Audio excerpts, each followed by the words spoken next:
Hi guys. Tonight we step quietly into a cold world of long shadows and iron discipline. You're standing just outside the flicker of a medieval army's winter camp, where the air bites at your lungs and the stars burn sharp and white above you.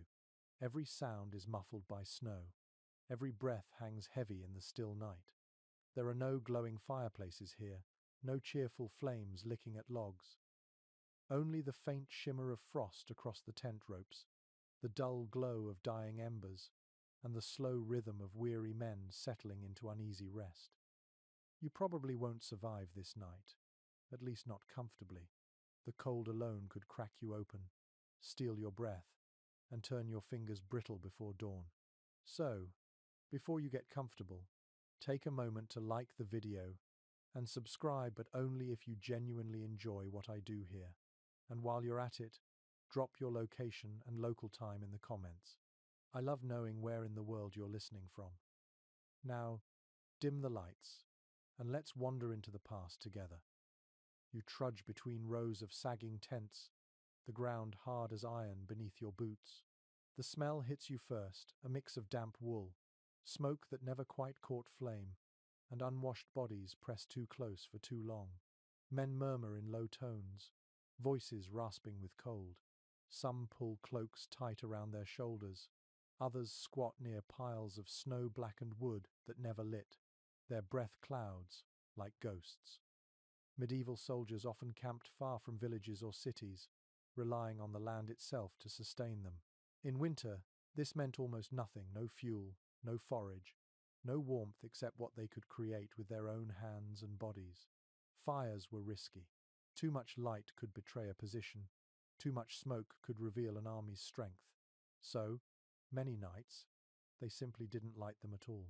You can imagine that moment when a commander gives the order, "No fires tonight." A collective groan, a tightening of cloaks, a grim understanding.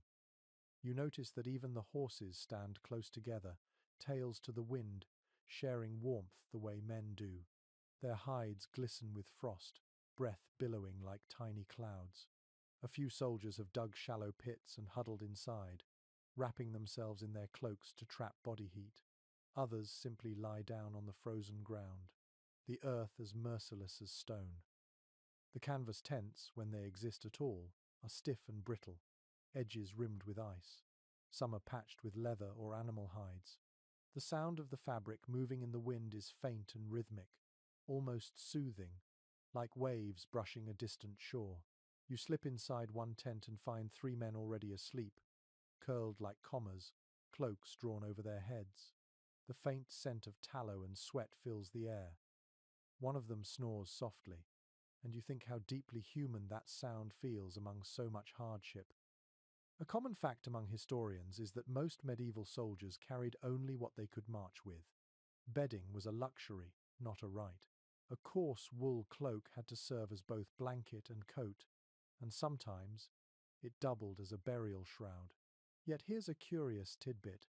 In some regions, soldiers tucked heated stones wrapped in cloth inside their cloaks to stave off frostbite.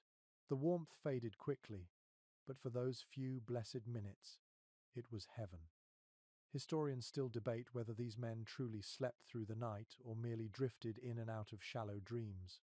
Some letters from the period describe half sleep, where soldiers closed their eyes but kept their ears open for movement, the crunch of a boot, the creak of leather, the distant horn of an enemy watch.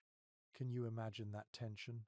To rest but not relax, to surrender to sleep while knowing death could arrive before morning? You crouch beside one man, his face barely visible in the dimness. His lips are blue at the edges, his hands clasped tightly over his chest. He mutters in his sleep something about home, a woman's name, maybe a prayer. His armor lies beside him, crusted with frost. You touch it lightly, and it burns your fingertips with cold. The silence around you grows heavier. Every so often, a gust of wind sighs through the camp, making the tents shudder. Somewhere, a horse stamps and snorts. The rest is stillness. You think about how the body adapts to this, how exhaustion dulls fear, how cold becomes simply another thing to endure. The men who fought in these wars were hardened not just by battle, but by nights like this, where survival itself was an act of will. There's beauty here too, though quiet and bleak. The moonlight glints on the metal rivets of helmets and buckles. The snow glows faintly blue. Even the frost on the tent edges looks like lace if you let your eyes soften. You realize that for these men, this was normal. No fires, no comfort, no warmth except the pulse of their own hearts. And still, they laughed, they cursed, they dreamed of home. You can almost feel the slow drift of fatigue pulling you down. The air is so cold that your breath feels thick, almost chewable.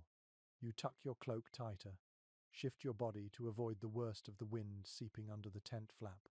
The world outside seems to fade, only the small circle of your breath and the sound of your heart remain. Somewhere beyond this camp, another army does the same, their own soldiers curled in frozen sleep, their own commanders giving the same orders. Enemies who suffer together without ever seeing each other's faces. There's something quietly humbling about that symmetry. You think for a moment that maybe these soldiers didn't hate their foes as much as they hated the cold, that perhaps in some small, unspoken way, the shared misery made them kin. It's a comforting thought as you let your eyes close, feeling the weight of centuries settle around you like snow. Tomorrow will be another day of marching, another day of frostbitten fingers gripping spears, another night without fire. But for now, for this one fragile moment, there's stillness. A sleep that isn't peace, but something close enough to pretend. You wake before dawn, though wake feels generous. It is more like surfacing from a thin layer of half-dreams, your body stiff and unwilling. The cold has crept into your bones during the night, and every joint protests as you move. Around you, the camp still sleeps in its uneasy silence, a sprawl of men and fabric and frost. The air is thick with the smell of damp wool, leather, and something faintly metallic. Your breath fogs the dim space, and you can almost hear the soft hiss of ice melting from your eyelashes.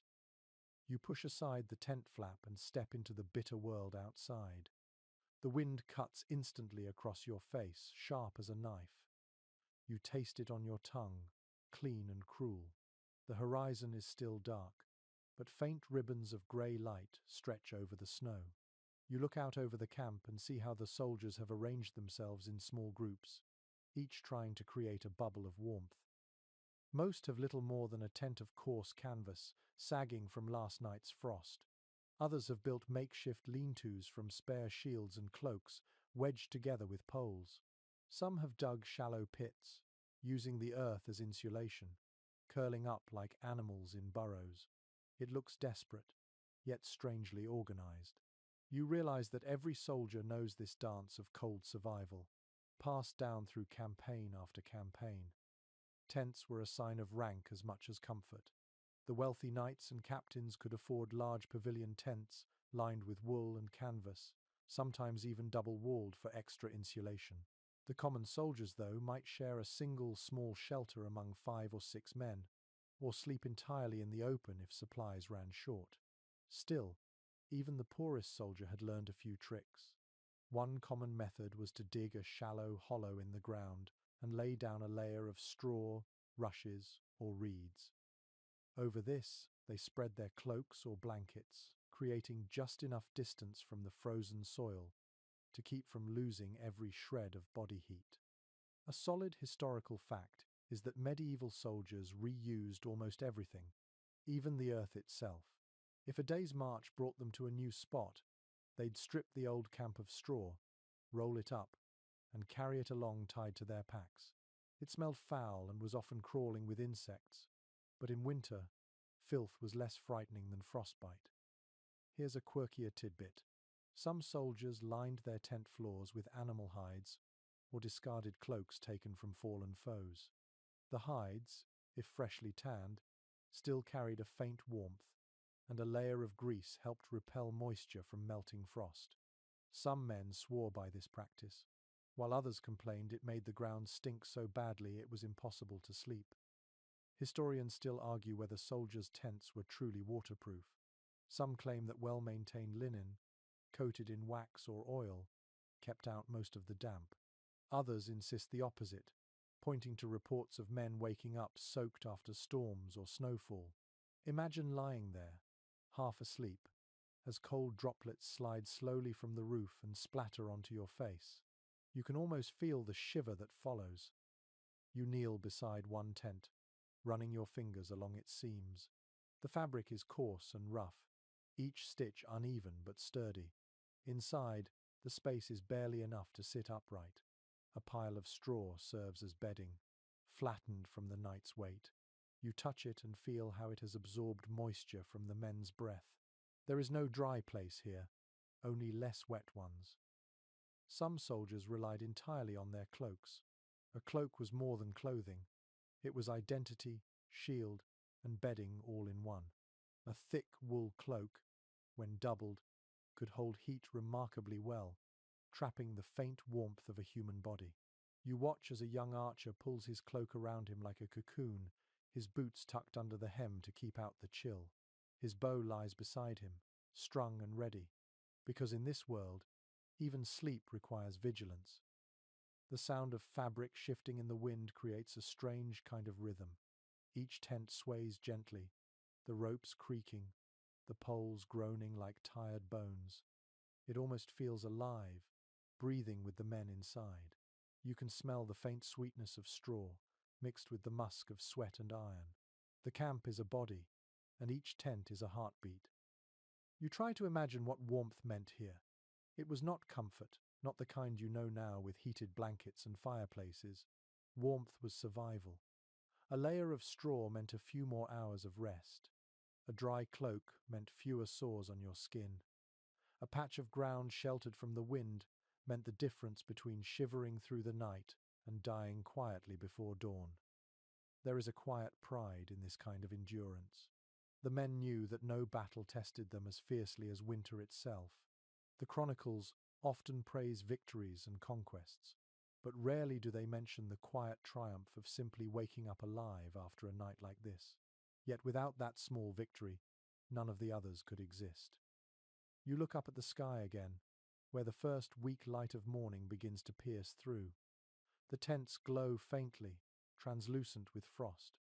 The air hums with the slow stir of waking men. Somewhere, a commander's horn sounds a long, mournful note that seems to hang forever before fading. The soldiers groan, stretch, and begin to move. Cloaks are shaken out, armor plates clatter, and voices rise like smoke. You realize that each night in a camp like this must have been a negotiation. The men traded comfort for safety, warmth for stealth, sleep for readiness. They built their world out of cloth, earth, and willpower. Every tent, no matter how small or poor, was a declaration that they would survive at least one more night. You feel the weight of that determination in your chest, as though it has traveled through the centuries to sit beside you now. You pull your cloak tighter, as if joining them in silent solidarity. The wind softens for a moment, almost kindly, and you let your eyes close again, not in sleep, but in quiet respect for those who once endured what you can only imagine. The sun creeps slowly over the rim of the horizon, a pale and watery light that barely touches the frost before vanishing again. You pull your cloak tighter, feeling the stiffness of frozen fabric against your neck. Around you, soldiers are shaking out their blankets, brushing frost from their gear, and stamping their feet to coax warmth back into numb toes. It is morning, but the cold still clings to everything like a stubborn ghost. The fabric they wear matters more than anything else now. Wool, linen, leather.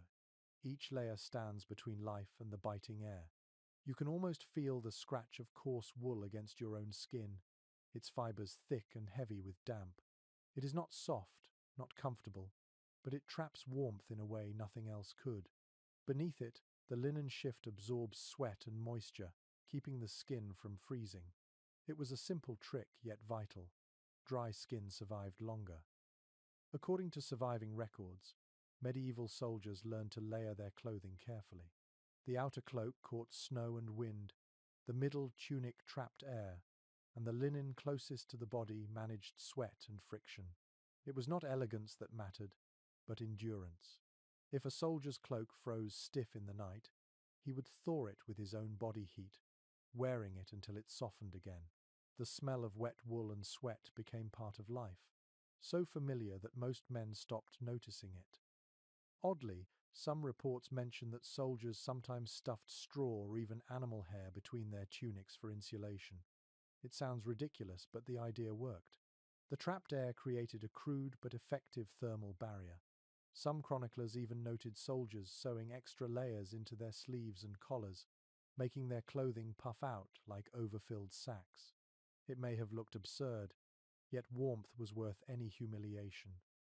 Experts continue to question just how effective these early layers truly were. Wool, especially when damp, loses some of its insulating power, and linen absorbs water quickly. Some modern researchers suggest that many soldiers were constantly damp, their body heat locked in a losing battle with moisture. Others argue that the natural oils in medieval wool, unwashed and untreated, actually helped repel rain and frost. The truth probably lies somewhere in between. You stand near a group of archers adjusting their cloaks. Their hands are red and cracked, the skin flaking from cold and friction. One man ties a strip of linen around his fingers to stop them from stiffening. Another rubs his hands with animal fat, a trick he learned from older soldiers. It makes the fingers slick, but keeps the skin from splitting. The air smells faintly of tallow and leather polish. It is fascinating to see how fabric defines the day's rhythm. Soldiers constantly adjust their layers, removing one when marching, adding another at rest. Each layer carries its own sound: the whisper of linen, the muffled swish of wool, the creak of leather belts. You can imagine that soft orchestra filling the air as hundreds of men move in unison, turning the camp into a slow, rustling sea. You touch one soldier's cloak where it hangs beside him. The wool is coarse but densely woven, each fiber holding the faint heat of his body. It feels alive somehow, like a second skin. The edges are frayed from constant use, patched with pieces of different shades. Nothing matches, but everything serves its purpose. Soldiers often scavenged or traded for fabric, caring little about color or pattern. The goal was simple: survive the night. In the ranks of officers, the picture is a little different. Some had fine cloaks lined with fur, rabbit, fox, even wolf, depending on what was available. The furs smelled strong, oily, but they were warm beyond measure. You think of that small privilege, how much it must have meant when the temperature dropped and frost formed on eyelashes. Even a single strip of fur along a collar could make a difference. Contemporary sources confirm that armies often carried bolts of fabric not for fashion, but for survival. Tailors and camp followers cut and sewed constantly, repairing cloaks, replacing torn sleeves, and patching up blankets. The needle was as valuable as the sword in such conditions. You can picture a woman huddled by weak torchlight, mending a tear in a soldier's cloak, her breath misting in the air as she works. The smell of the camp grows stronger as the day drags on. Damp wool, animal fat, and smoke mix into a strange perfume of endurance. You feel it clinging to your hair, your hands, your cloak. It seeps into everything, a reminder that survival always carries a scent. You pause to look at your own reflection in a patch of ice, and for a brief second, the face that looks back could be any soldier from this camp. Eyes rimmed with exhaustion, cheeks raw from wind. You pull the cloak closer, grateful for its imperfect warmth, and think how every thread carries a story. Someone wove this fabric months or years ago, never imagining it would end up wrapped around a soldier sleeping in the snow. Even now, scholars argue over how much these simple fabrics could really protect against the harshness of a medieval winter. Some claim the soldier's resilience came more from the body's adaptation than the material itself. After weeks of exposure, the body learns to conserve energy. The mind dulls to discomfort. Others believe that without wool, many more would have perished. Whatever the truth, you can feel that balance here, the fabric between life and frost. The light fades again as clouds drift across the sky. The camp begins to quiet. You hear the soft rustle of men settling into position, wrapping themselves tightly once more. It is a ritual now, the same gestures repeated night after night. Pull the cloak up, tuck it beneath your chin, curl your knees, exhale, endure.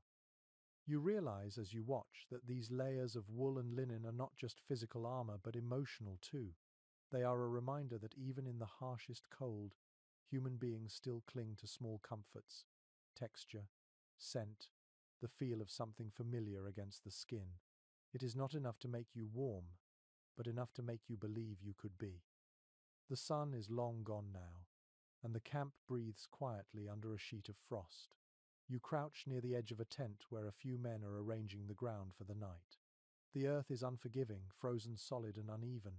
Every movement sends a dull ache through your knees as you watch them work. They carry handfuls of straw and rushes, muttering under their breath forming clouds in the air. It is well documented that medieval soldiers understood the importance of separating their bodies from the ground. The earth, when cold, steals heat faster than the air. They called it the thief beneath. A soldier who slept directly on the soil could wake with limbs stiff as wood, his blood sluggish from cold. To fight this, they laid down layers of straw, moss, or dry rushes. The idea was simple but effective: create air pockets between the ground and the body to slow the loss of heat. Curiously enough, some soldiers even carried their bedding straw from place to place, bundled in cloth or wrapped in cloaks. After a few nights, it reeked of sweat and smoke, yet it became a trusted companion. The same straw might travel for weeks, flattened, refluffed, and spread again each night. A few men preferred to mix dried herbs with the straw: rosemary, sage, or wild thyme, claiming the scent kept pests away. Whether that worked or not, it must have added a faint touch of comfort to an otherwise miserable sleep. Researchers remain divided on how widespread this practice was. Some accounts suggest only professional soldiers, such as those in standing armies, had the discipline to prepare such bedding regularly. Others argue that even peasant levies, untrained and under-equipped, quickly learned the habit from experience. What seems certain is that the men who ignored it often suffered frostbite or illness. The ground, after all, had no mercy. You reach down and touch a layer of straw yourself. It feels dry and brittle, like a whisper beneath your fingers. The smell rises immediately: earthy, faintly sweet, mixed with the musky odor of damp cloth. As you press it, you can hear the soft rustle of stalks breaking.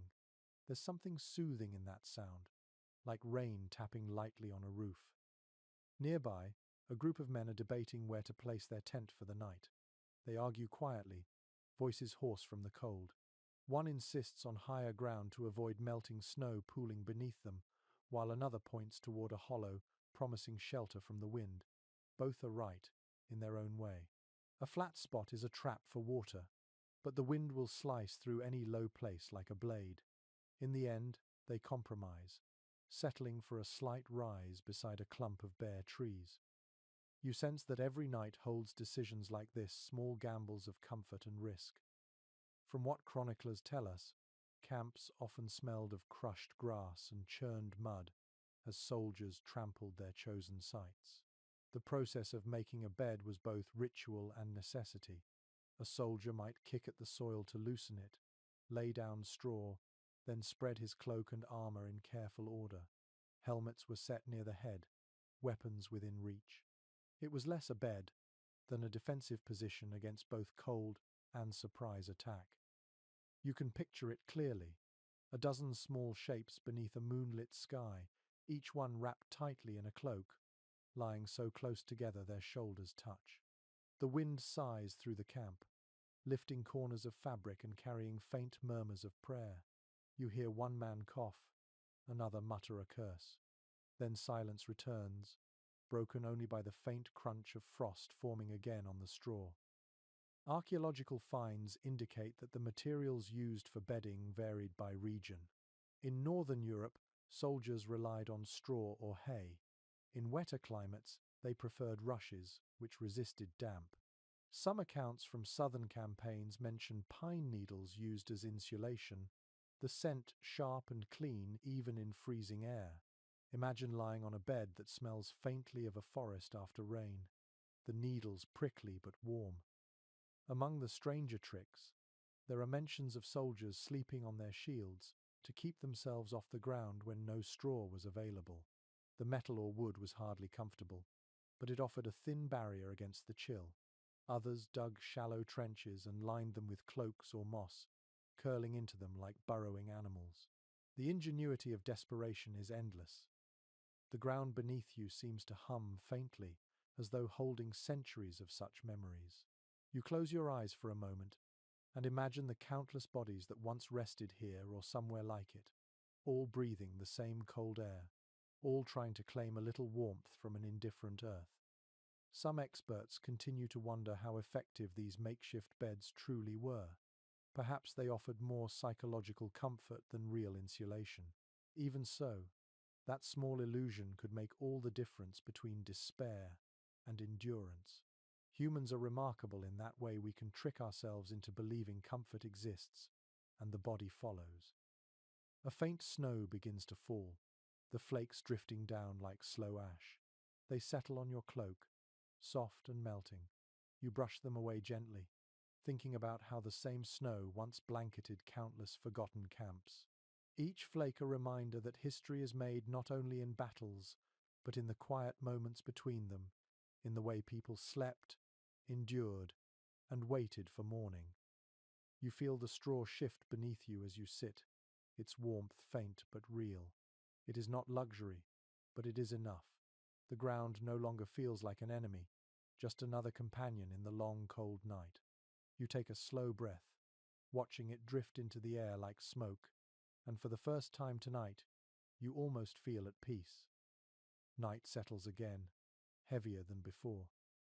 The sky looks like polished steel, and the cold presses down with quiet authority. You can almost hear it in the stillness, that fragile hush before breath turns visible. Inside the camp, the soldiers have already begun their nightly transformation from weary fighters to bundled shapes of cloth and humanity. You move closer, and your breath mingles with theirs, a faint cloud among hundreds.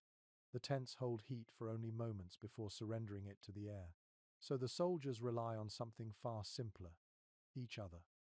According to period accounts, body heat was one of the most reliable defenses against freezing nights. Two, sometimes three men would sleep side by side under the same cloak, pressed close enough that their combined warmth created a small, humid cocoon. In some military chronicles, the practice is described as lying back to back, heart to heart. There was no shame in it. Pride could wait until spring. Oddly enough, there are notes from certain medieval commanders who forbade soldiers to sleep completely alone, especially during winter campaigns. Isolation, they believed, led not only to cold but to despair. The closeness of other bodies meant life, in both heat and spirit. The smell of another person, their steady breathing, was proof that you were not forgotten in the frost. Modern researchers remain uncertain how comfortable this arrangement really was. Some suggest that the shared warmth was offset by the humidity and the spread of sickness. Others argue that soldiers quickly adjusted, learning to synchronize their breathing and movements through the night to keep from shivering each other awake. Either way, the human instinct to huddle together for warmth may be older than war itself. You sit near a pair of men already preparing to sleep. They pull their cloaks up, edges overlapping like layered feathers. The first man exhales, the other shifts slightly, and soon their breaths merge into a rhythm, a slow, steady fog that hangs beneath the tent roof. The air smells of wool, salt and sweat. You can almost feel it clinging to your own face, heavy and damp. Chroniclers noted that when large groups of men slept in confined spaces, the air itself would thicken. Condensation dripped from the canvas above them, forming tiny rivulets that fell on their faces through the night. Yet, despite the discomfort, those droplets meant warmth.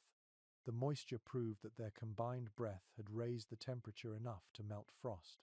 You might say the camp breathed as one organism, each man a lung in a shared body of endurance.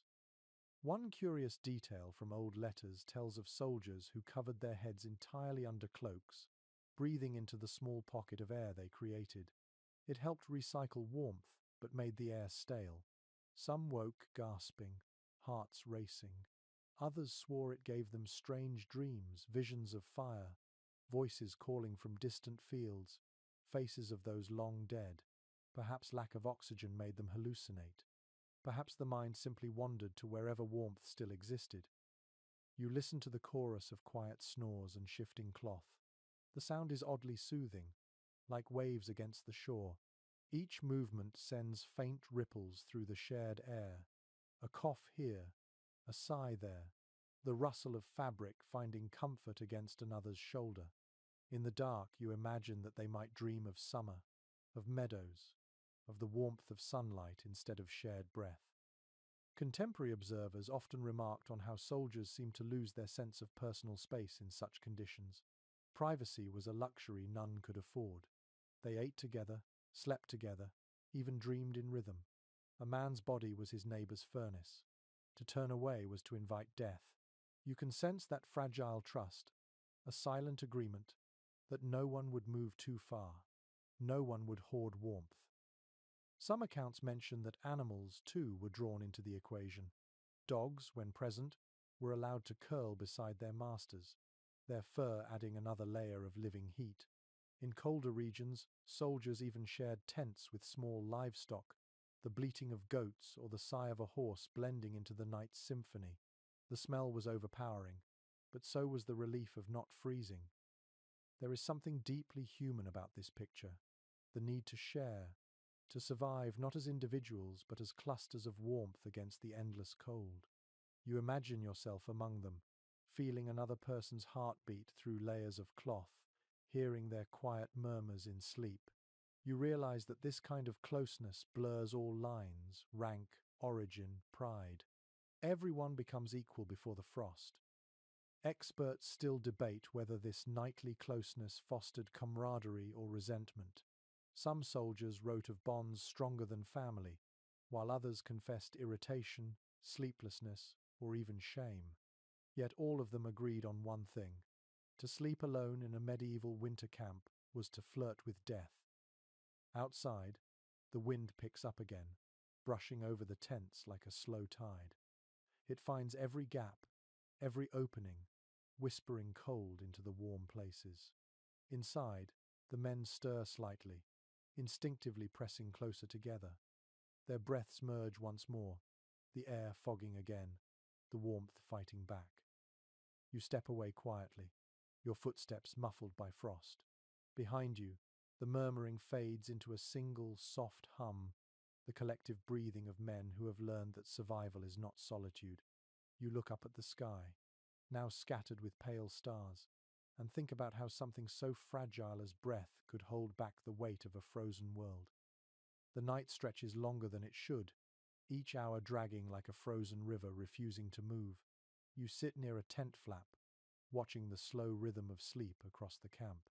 The faint rise and fall of cloaked bodies forms a quiet pattern, broken only by an occasional cough or a muttered dream. The cold seems to seep through everything now, biting even at the air you breathe. You pull your own cloak tighter, the wool rough against your chin. It is clear from old military journals that the cloak was more than just a garment. It was a soldier's shield against the elements, a portable shelter that followed him through mud, snow, and darkness. The best cloaks were thick, heavy with lanolin that repelled water and helped hold warmth. Some were hooded, some pinned with iron clasps or simple cords, depending on what could be afforded or scavenged. You can imagine a man wrapping himself tightly, tucking the edges beneath his knees, his entire body cocooned inside a single piece of fabric. In some regions, soldiers slept using a method called the wrap and tuck. They would lie on their sides, pulling one edge of the cloak under their body, then folding the rest across their shoulders and legs, sealing themselves inside. This created a small pocket of air that the body gradually warmed. The air inside became moist, yes, but far less deadly than the open wind. A curious practice mentioned in letters from the late 15th century describes soldiers warming their cloaks before bed. They would hold them near a dying campfire, careful not to scorch the wool, then wrapped themselves quickly before the heat escaped. The warmth lasted only a few minutes, but those minutes could mean the difference between sleeping and shivering through the dark. Some historians question how long such a cloak could truly provide insulation. Wool, when soaked through, becomes heavy and slow to dry. Yet other researchers note that the natural oils in medieval wool were rarely washed out, giving it a kind of resistance modern fabric lacks. The debate continues in quiet corners of academia, but every account agrees on one thing: the cloak was life. You watch as one man adjusts his cloak in his sleep. It has frozen stiff around the hem, tiny crystals glittering where his breath has condensed.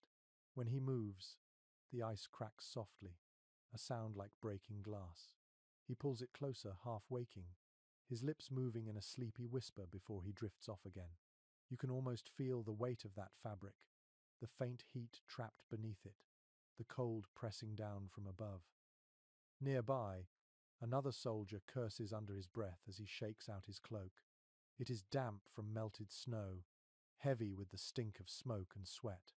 He lays it across his knees, muttering that it will dry by morning. You know it will not. Still, he sits there, eyes closing, trusting in habit more than logic. A cloak, even soaked, is better than the empty air. In many armies, the cloak also served as a sign of belonging. The colour or weave could mark rank or origin. A knight's cloak might be dyed in his lord's colours, while a common soldier's remained plain grey or brown. Yet when night fell, and the cold became the true enemy, no colour mattered. Cloaks mingled together, noble and poor alike, huddled under the same scraps of wool. You can imagine the equality that frost brings. There are references to soldiers using their cloaks as makeshift sleeping bags, tightening the neck cord and folding the rest under their feet. Some even tied the corners together, sealing themselves completely inside. It was not elegant, but it worked. Others slept sitting up, leaning against their shields, cloak drawn around them like a curtain. The position kept the blood moving and discouraged freezing limbs. Accounts from later centuries mention men waking to find their cloaks frozen to the ground. To move, they had to rip the fabric free, losing chunks of wool to the frost. Yet despite such misery, few ever abandoned the practice. The cloak was too versatile to discard. It was bedding, coat, tent wall, and pillow all in one. You remember something you once read, that soldiers often grew attached to their cloaks as if they were living companions. Some named them, others refused to trade them even for newer ones. The fabric soaked up their sweat, their blood, their breath. It carried their scent, their stories. Perhaps that familiarity gave comfort when everything else was uncertain. A particularly odd story comes from a French chronicle describing soldiers rubbing the inside of their cloaks with animal fat to increase insulation. The fat stiffened the fabric but made it nearly waterproof. It also produced a smell so strong that one chronicler joked, "The enemy could find our tents by scent alone." You can almost laugh, even as the wind cuts across your cheek. The tent around you creaks softly, the poles shuddering as the night deepens. You hear a few men shifting, murmuring in half-sleep. The sound of rustling fabric fills the air like distant waves.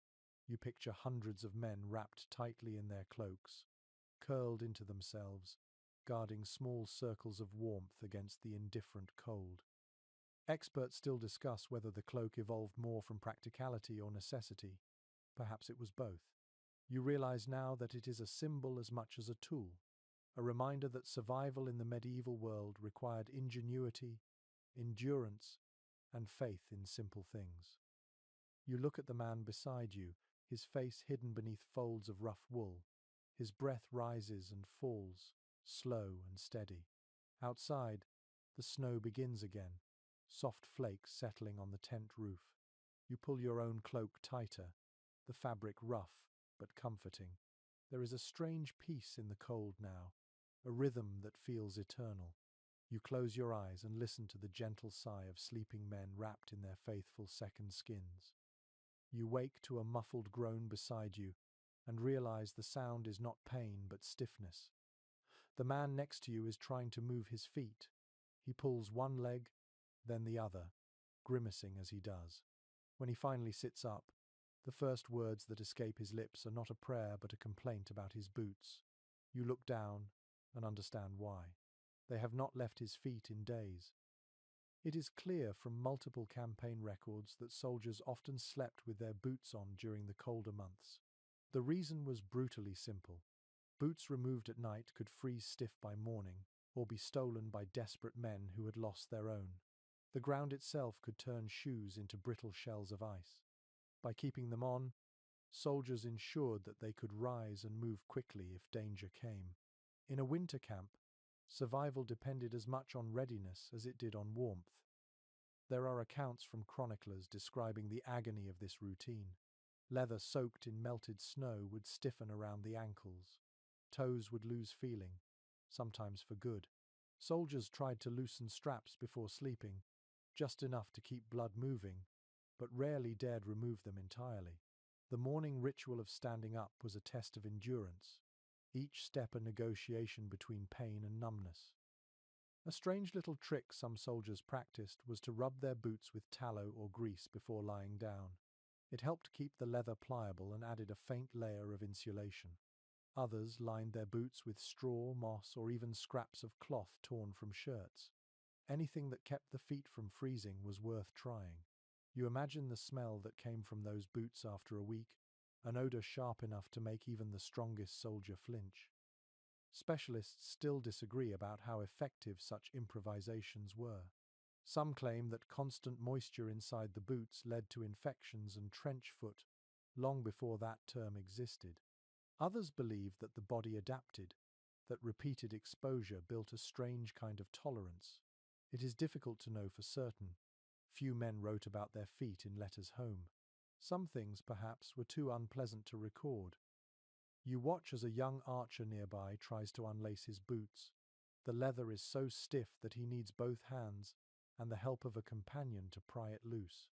When he finally pulls his foot free, steam rises faintly into the cold air. His toes are red and swollen, the nails darkened. He mutters that they still work, which is good enough. He presses them against the inside of his cloak, trying to coax warmth back into them. In many armies, boots were handed down from one campaign to the next, repaired until nothing but patches remained. A single pair could see multiple winters, stitched and restitched by camp cobblers or the soldiers themselves. The leather grew darker each year, soaked with sweat and oil. When they finally fell apart, men tied them together with strips of cloth or rope. Bare feet on frozen ground were a death sentence. According to contemporary descriptions, officers sometimes wrapped their boots in fur for extra warmth. Common soldiers had no such luxury. They relied on rags stuffed into the gaps or sometimes wore extra layers of socks if they could find them. Wool socks were precious items, often traded or stolen. It is easy to forget how revolutionary a pair of dry socks could feel in a world like this. There are stories of soldiers drying their boots beside smouldering coals, watching them carefully to avoid scorching the leather. Some would place hot stones wrapped in cloth inside to chase away the damp. A few clever ones turned their helmets upside down and set the boots over them like makeshift dryers. You can almost see it, the glow of embers, the smell of singed leather, the quiet satisfaction of small victories. Even with these efforts, many soldiers awoke with their boots frozen to the ground. To stand up meant tearing them free, sometimes leaving pieces of sole behind. One man in a forgotten diary wrote that he could hear the sound of 100 boots cracking like ice on a pond each dawn. The image lingers, half tragic, half absurd. There is another detail that catches your imagination. Some soldiers tied their boots to their legs even while sleeping, afraid they might slip off during restless dreams. They would twist a leather thong around the ankle, ensuring that the boots would stay in place through the night. It speaks to how fragile security was. In that darkness, even losing a shoe could mean never walking again. Archaeological evidence from old encampments reveals impressions in the soil shaped like boots, perfectly preserved by frost. The prints sit close together, overlapping, sometimes forming a circle where men must have sat to warm their feet by invisible fires. It is strange to think that those small hollows once carried the weight of lives marching, fighting, enduring, all with the same worn-out souls. When you look at the men now, huddled together with their boots still on, you understand that comfort was never the goal. Readiness was. A soldier who could rise within seconds might survive a surprise attack or an order to move. Sleep had to bend to the demands of war. A faint wind rises, carrying the dry sound of cracking leather. One man groans softly, adjusting his boots under the blanket of his cloak. You imagine the relief he will feel when spring finally comes, when he can plunge his feet into a stream and feel something other than cold. For now, the boots remain part of the body, heavy and stiff, yet necessary. You pull your own knees close and feel the weight of your footwear pressing down, a reminder of how much the smallest details define endurance. Around you, the soldiers fade back into uneasy sleep, their feet still armored against the night. The frost thickens again, and the camp holds its breath. The camp is quieter tonight, as if exhaustion itself has muffled every sound. The soldiers move with slow, deliberate gestures, each action softened by fatigue. You watch as one man kneels beside his bedroll, tugging at his belt, loosening the straps of his armor. The clatter of metal is faint and careful. He lifts his helmet last, staring into its curved surface for a moment before setting it beside him. For many soldiers, this small ritual signals the approach of rest, a fragile peace before another day of marching. It is mentioned in several chronicles that helmets and saddlebags often became the soldiers' pillows. The ground was too cold, too damp, too unyielding for a bare head. A helmet, turned upside down, created a shallow bowl where a folded cloak or spare tunic could rest. The shape fit the curve of the skull perfectly, lifting the face away from the freezing earth. The idea was practical, even elegant in its simplicity. Curiously, a few soldiers filled their helmets with straw or rags to soften the edges. Others lined them with bits of cloth torn from undergarments. The helmets themselves were rarely clean. They smelled of iron, sweat, and smoke, but that scent was oddly familiar, almost reassuring. Sleeping with one's helmet near the head had another purpose too. If alarm sounded, the soldier could grab it instantly. No searching in the dark, no delay. Some historians suggest that using helmets as pillows was not purely about comfort but about vigilance. To rest one's head upon the very object that saved it in battle was symbolic. It kept the mind half awake, reminding the body that safety was never permanent. Others argue it was simple practicality, an instinct born of necessity. You find truth in both views as you look around the camp and see helmets glinting faintly in the moonlight beside every sleeper. One soldier nearby uses a different approach. He folds his saddle blanket and sets his head on that, with his leather bag tucked beneath. It smells faintly of oats and horse sweat. Horses are tied nearby, their soft snorts and shifting hooves providing a steady rhythm in the background. The bond between man and horse runs deep here.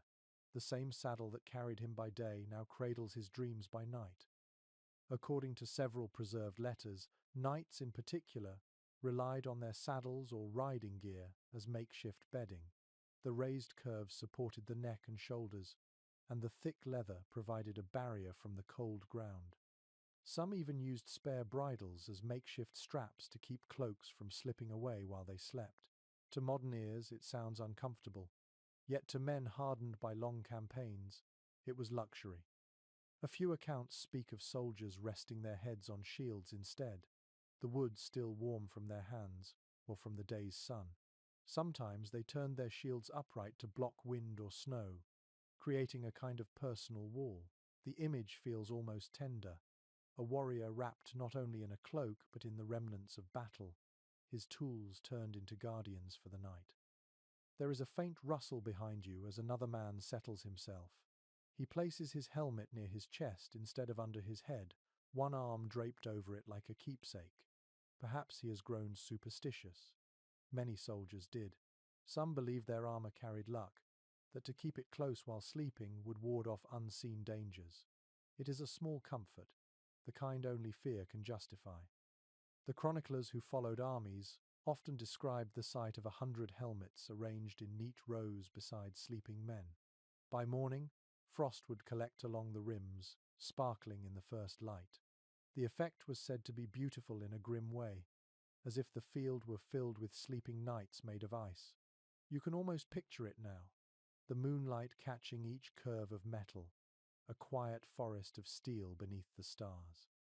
Archaeological discoveries have unearthed helmets dented not only from battle, but from repeated use as makeshift bowls, stools, and pillows. It seems the helmet was a companion through every part of a soldier's life. To lie down and rest one's head upon it was simply one more act of intimacy between man and metal. A detail found in a lesser-known diary mentions that on especially cold nights, soldiers warmed small stones by the fire and placed them inside their helmets before sleeping. The heat lingered for an hour or two, enough to ease the shock of the first stretch of rest. Of course, some misjudged the heat and woke to the smell of scorched cloth or singed hair. You smile at the thought, amused at how desperation breeds both cleverness and folly. Scholars continue to discuss whether such improvised methods offered real relief or merely postponed discomfort. Some point out that these men slept in shifts, never long enough to suffer deeply. Others argue that even a few hours of partial rest was critical to maintaining strength. Whatever the case, there is something quietly heroic in their determination to adapt, to find sleep in a world designed to deny it. The camp grows still again. You listen to the creak of leather, the distant stamp of a horse, the soft sighs of men drifting between waking and dreaming. You imagine the warmth of a helmet under your head, the faint metallic chill of it seeping into your cheek, the echo of battles past vibrating in the steel. It is strangely comforting, as if history itself hums beneath your ear. Somewhere, a man mumbles a prayer before sleep, his voice nearly lost in the wind.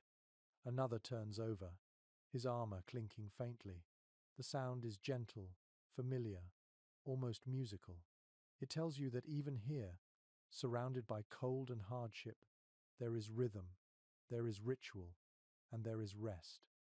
You lie back on the ground, your head against an imagined helmet, and let your eyes close. The stars above look like small fires frozen in the sky. The earth beneath you is hard, the air sharp, but you breathe evenly now, in time with the sleeping camp. The night feels endless, yet somehow peaceful, held together by the quiet bond of men and the things that carried them through.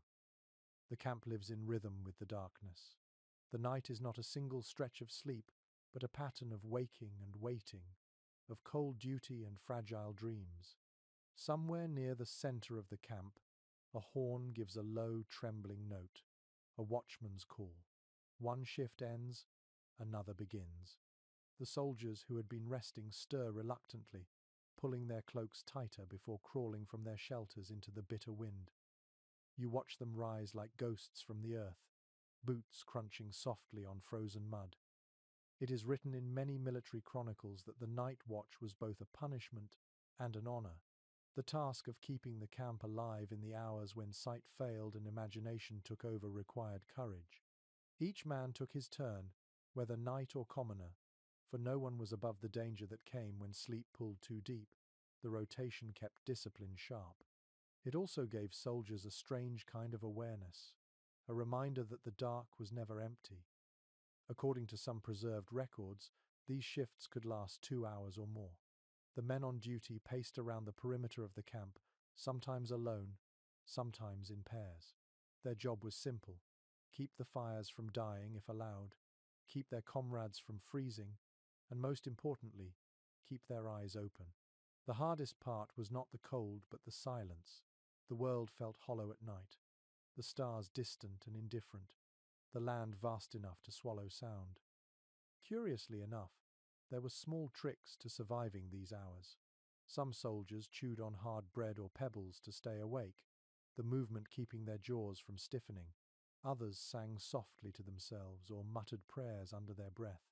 There are mentions in a few accounts of watchmen whispering stories or riddles to one another across the dark, tiny threads of humanity stretched between the shadows. Modern researchers often discuss how exhausting this routine must have been. Few soldiers could ever sleep deeply, knowing their turn on watch would come soon. The mind learned to rest in fragments, to drift lightly but never fall completely into dreams. Fatigue became a constant companion. Still, every army maintained the rotation, because the alternative, sleeping without guard, invited disaster. You can picture the watchmen now, cloaks wrapped tight, halberds or spears in hand, their breath rising in soft clouds. One stops near a cluster of tents and listens. Inside, men snore softly, shifting beneath their covers. He smiles faintly, perhaps envying their warmth. Another passes by the horses, running a gloved hand along their flanks. The animals shift but do not startle. Even they have learned the rhythm of this place. A letter from a Burgundian soldier mentions that some watchmen rubbed their hands with ashes or held cold stones to their faces when drowsiness threatened. The shock kept them alert for a few more minutes. Others pinched their arms or whispered the names of family members, as if calling them back from memory could keep the eyelids open. You can almost feel that battle against sleep, the eyelids heavy, the knees trembling, the body begging to rest while the mind repeats, "Not yet." According to period accounts, commanders would sometimes walk the lines themselves, silent as shadows, testing the vigilance of their men. A soldier caught sleeping on watch faced severe punishment. Some were made to stand barefoot in the snow, others beaten or bound for hours. It was harsh, but in the brutal logic of war, one man's drowsiness could doom hundreds. There is something eerie about the sound of the watch at night. The faint jingle of metal as a guard shifts his spear, the creak of leather as he moves, the crunch of frozen ground beneath slow steps. Every sound feels amplified in the cold. You find yourself holding your breath, listening too. Far off, a wolf howls, its cry thin and haunting. A few horses stir uneasily. The guards exchange glances, but say nothing. It is not the first time, and it will not be the last. Some chronicles describe how the stars became companions for these lonely men. They learned to read their patterns, to measure time by their slow march across the sky. In that darkness, the heavens were both clock and comfort. One soldier wrote that when he stared long enough at the stars, he could almost feel warmth from their light. You like the thought, even if science would argue otherwise. Sometimes belief itself keeps a person alive. The routine of the watch had another effect as well. It bound the men together. Those who shared these cold hours developed quiet friendships, forged not through words but through shared endurance. They saw each other at their weakest, blinking back sleep, shivering in silence. By dawn, when they returned to the tents, they carried that bond back into the day. A few historians question whether the watch system was as strict in every army.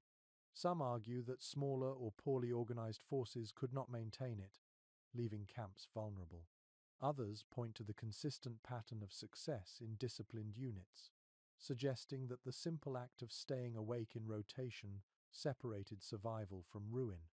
The truth likely varied from place to place, from one night to the next. You step closer to the edge of the camp now, where the last line of guards stands. The air feels heavier here, as if even the stars hesitate to intrude. One man glances at you and nods before continuing his slow pacing. His spear tip gleams faintly in the moonlight.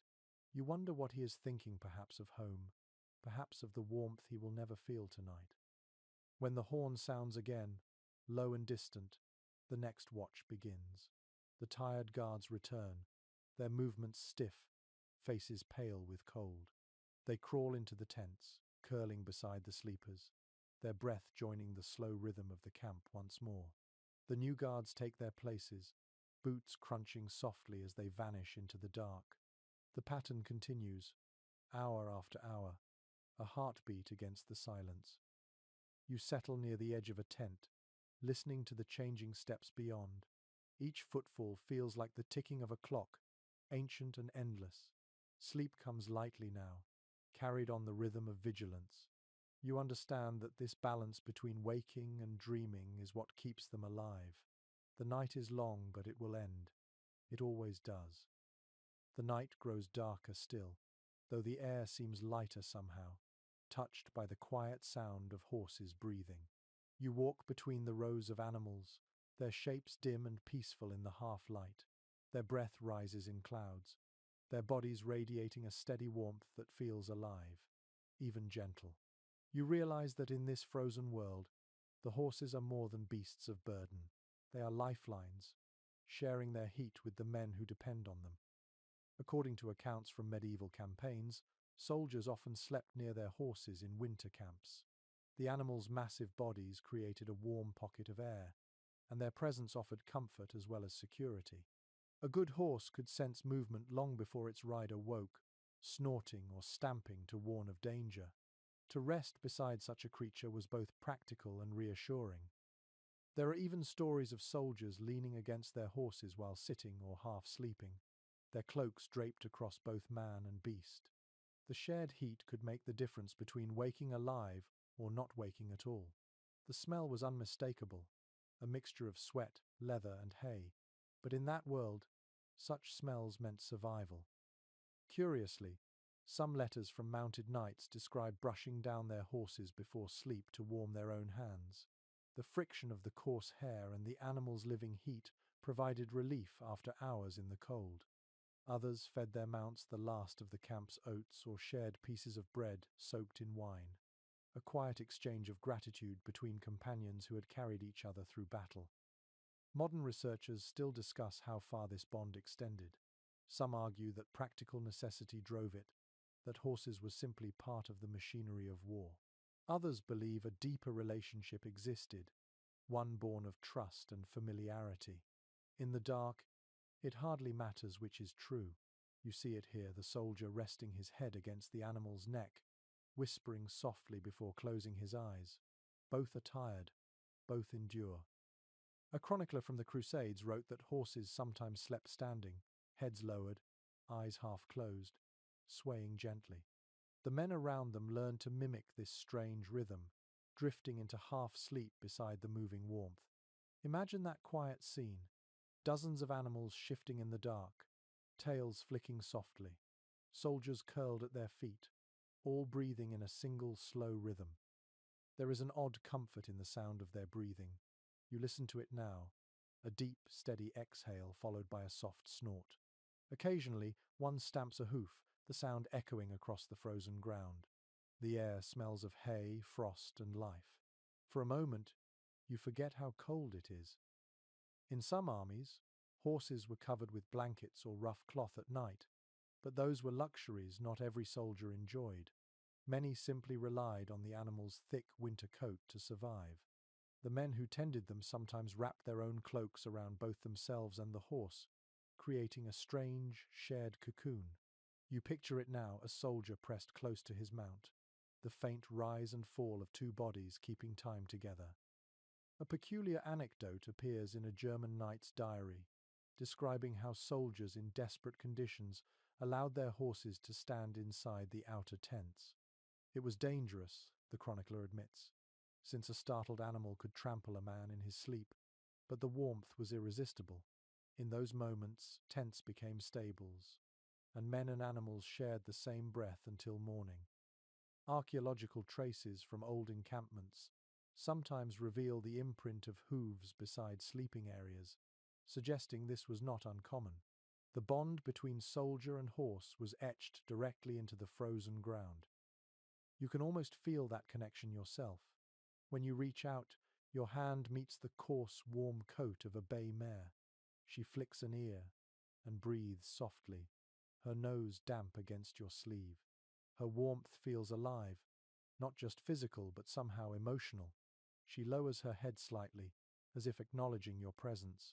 You stand there together, two beings sharing one small oasis of heat in a vast, indifferent night. The soldiers who sleep near the horses look oddly peaceful.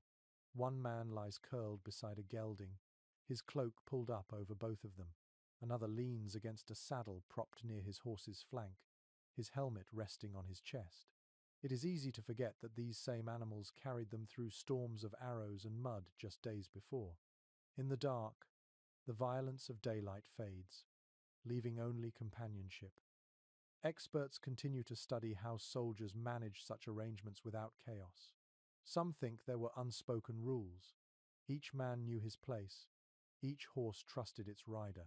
Others suspect that years of familiarity forged a quiet language between them, a series of gestures and sounds that kept harmony even in exhaustion. Whatever the truth, it worked often enough to become tradition.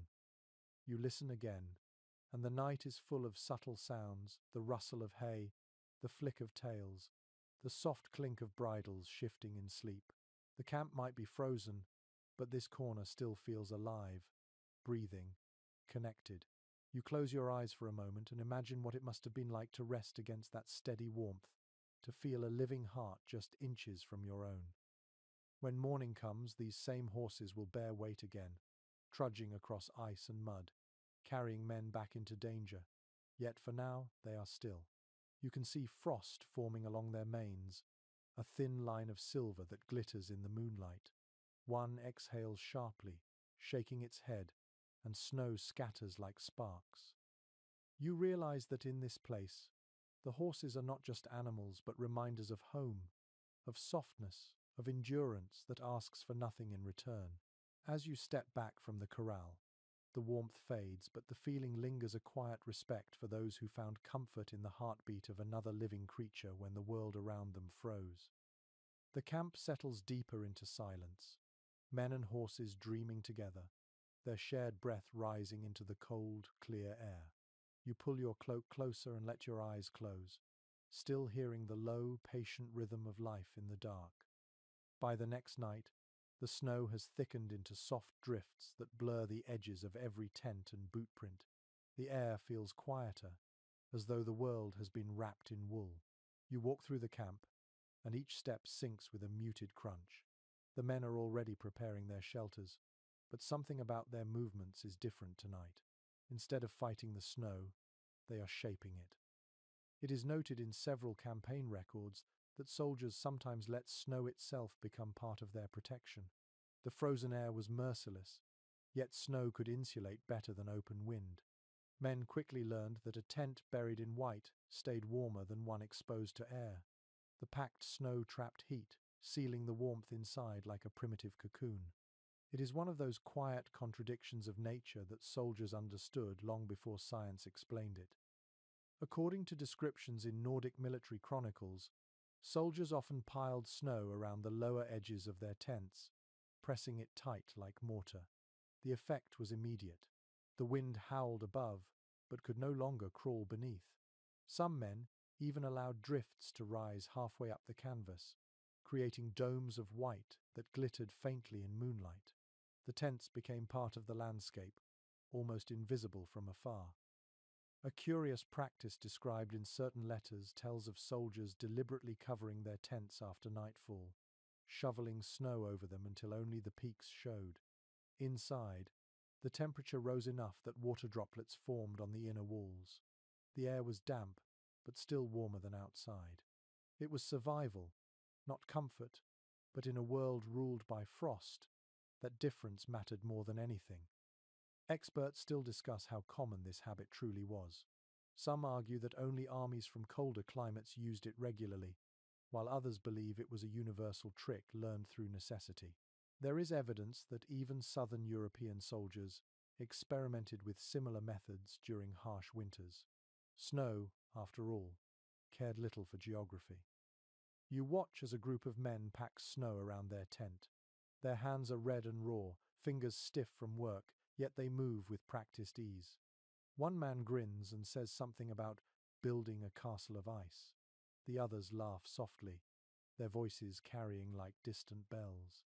It is strange how laughter survives in conditions like this, how it becomes its own form of fire. The snow thickens, falling in slow, deliberate flakes. Each one catches the faint light from the torches before vanishing into the mass below. The camp transforms around you, shapes becoming softer, quieter, as if swallowed by sleep itself. There are reports from Byzantine sources describing similar shelters made directly from snow. Soldiers would dig small hollows, covering the openings with cloaks or shields. Inside, they lit small candles or lanterns to add warmth. The air inside became heavy with smoke, but the glow gave both light and comfort. Imagine the sight. A flicker of gold hidden within a mound of snow, the sound of breathing just beneath the surface. One detail preserved in a Scandinavian saga tells of men sleeping inside snow pits lined with pine branches. The branches kept their bodies from touching the ice and filled the air with a clean, resinous scent.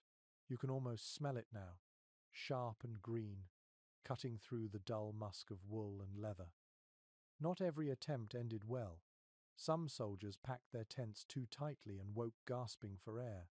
Others underestimated the weight of snow and found their shelters collapsing under its pressure. Yet for every failure, there were countless quiet successes nights survived by ingenuity rather than strength. It is easy to imagine the moment just before sleep. The air inside a snow-covered tent is thick and still, the darkness almost complete. You can hear your own breathing louder than the wind outside. The walls of snow muffle every sound, turning the world distant and strange. Even the howls of wolves fade into nothing. It feels safe, in a fragile, temporary way.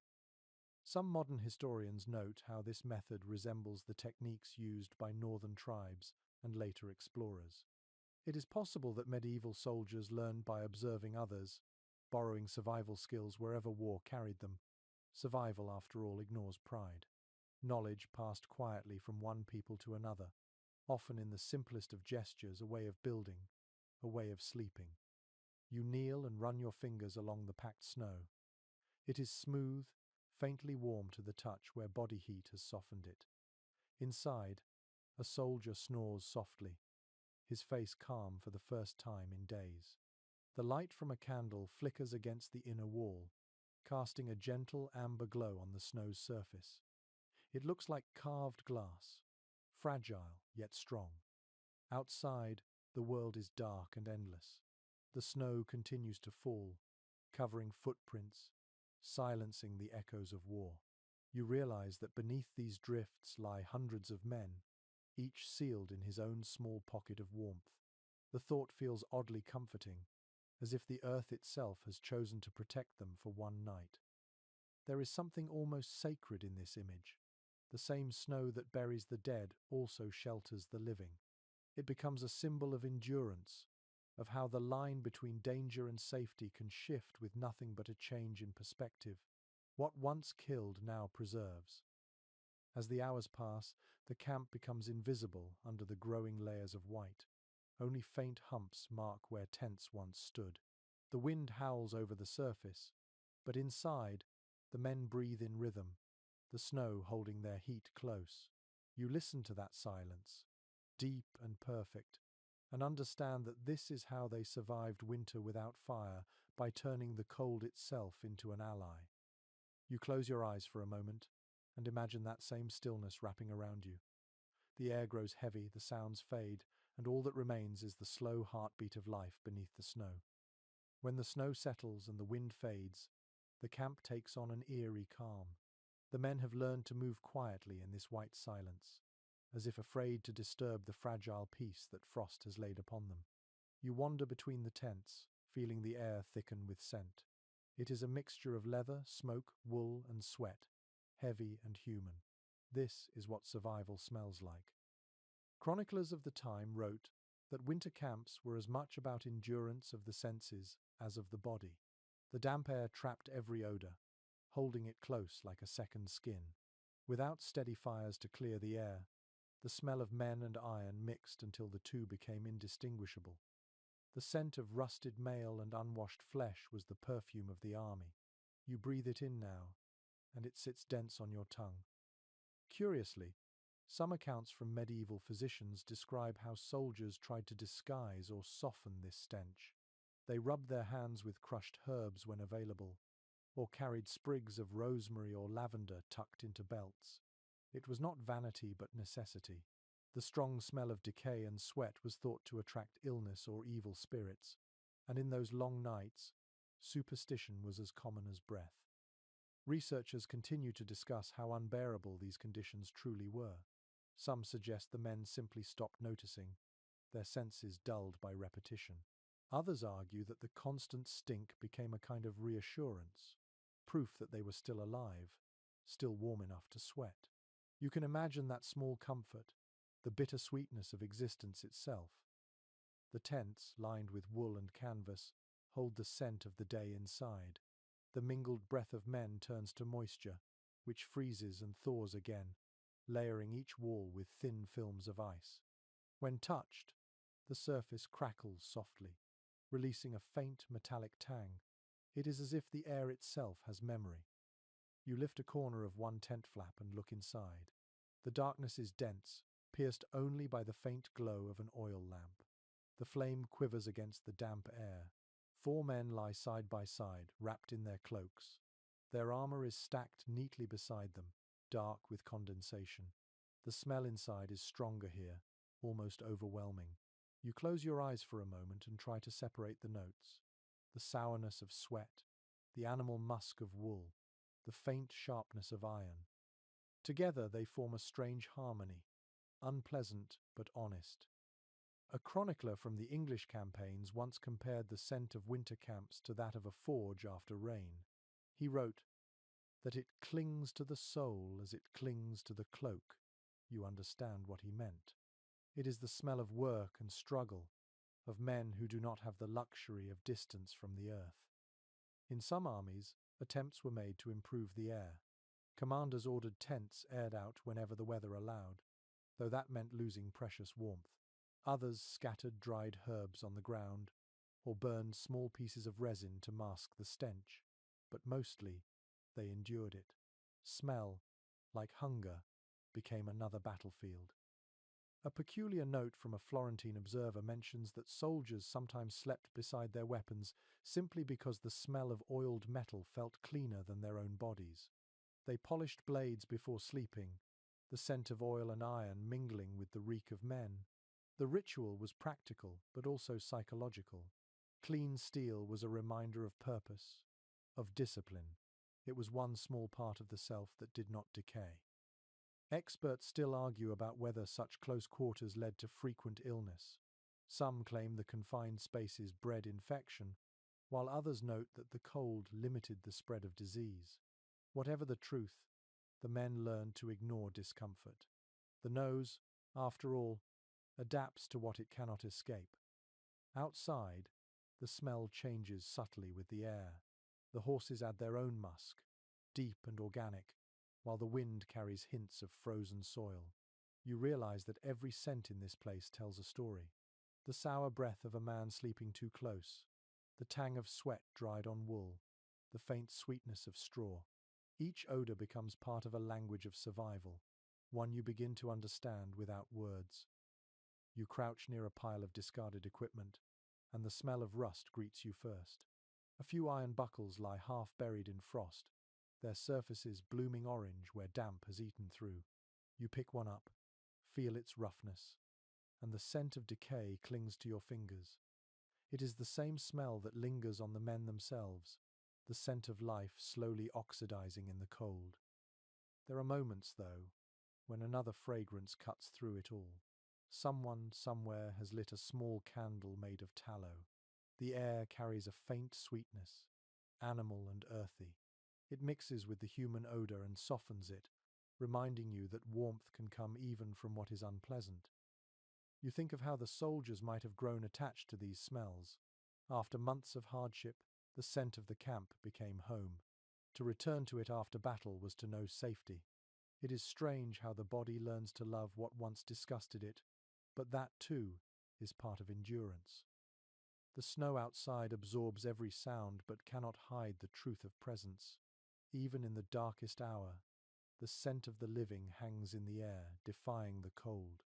You breathe deeply and accept it as they did, the mingled perfume of survival and decay, proof that life, however grim, persists.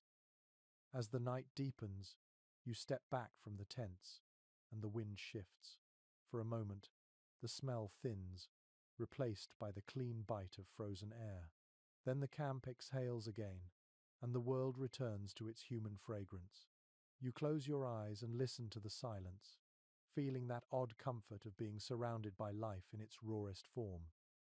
By the time the sky fades to a dull grey, the soldiers begin to stir. The night's cold has clung to every joint and seam of fabric, and movement comes slowly. You hear the sound of someone coughing, another man stretching until his armor creaks. Then comes the unmistakable scent of food, faint but immediate, winding through the camp like a promise. It is well recorded in chronicles from many armies that food was the only warmth a soldier could count on. Fire was forbidden on some nights to avoid giving away their position, yet hunger demanded attention. The men learned to cook in secret, or not at all. Cold rations were common, but when permitted, even a weak stew became a treasure. You watch as a few soldiers huddle over a small pot, its surface barely steaming.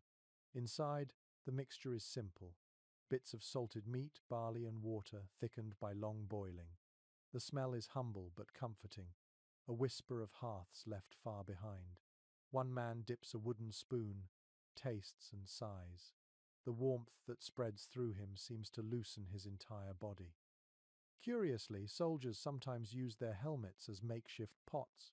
They would fill them with snow to melt into water, then toss in whatever they had: roots, dried peas, shreds of meat, even stale bread. The practice was frowned upon by officers, but too practical to stop. The result was often gritty, metallic soup, yet it gave enough heat to steady a man's hands before sleep. Experts remain divided on how nourishing these meals truly were. Some say the soldiers lived on little more than salted rations and thin broth, barely enough to sustain them through endless marches. Others argue that soldiers found ways to stretch what they had, trading with locals, hunting small game, or scavenging supplies from the land. You imagine the satisfaction of catching even a single rabbit in the snow, the brief luxury of fresh meat shared among friends. The men here have a small pile of bread as well, hard as stone but softened by dipping into the stew. One tears a piece and passes it to his companion without a word. You can see how hunger unites them more deeply than orders ever could.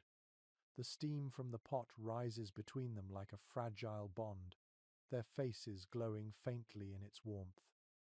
In some regions, ale or watered wine accompanied these meals, not for indulgence, but for safety. The alcohol killed what the water could not. Soldiers often described that first swallow after a day's silence as a miracle. You can almost taste it yourself: the sour tang, the faint heat sliding down the throat and waking something buried deep inside. A peculiar account from an Italian mercenary mentions the use of snow as both ingredient and tool. When no water was available, snow filled the pot. When there was too much smoke, snow muffled it.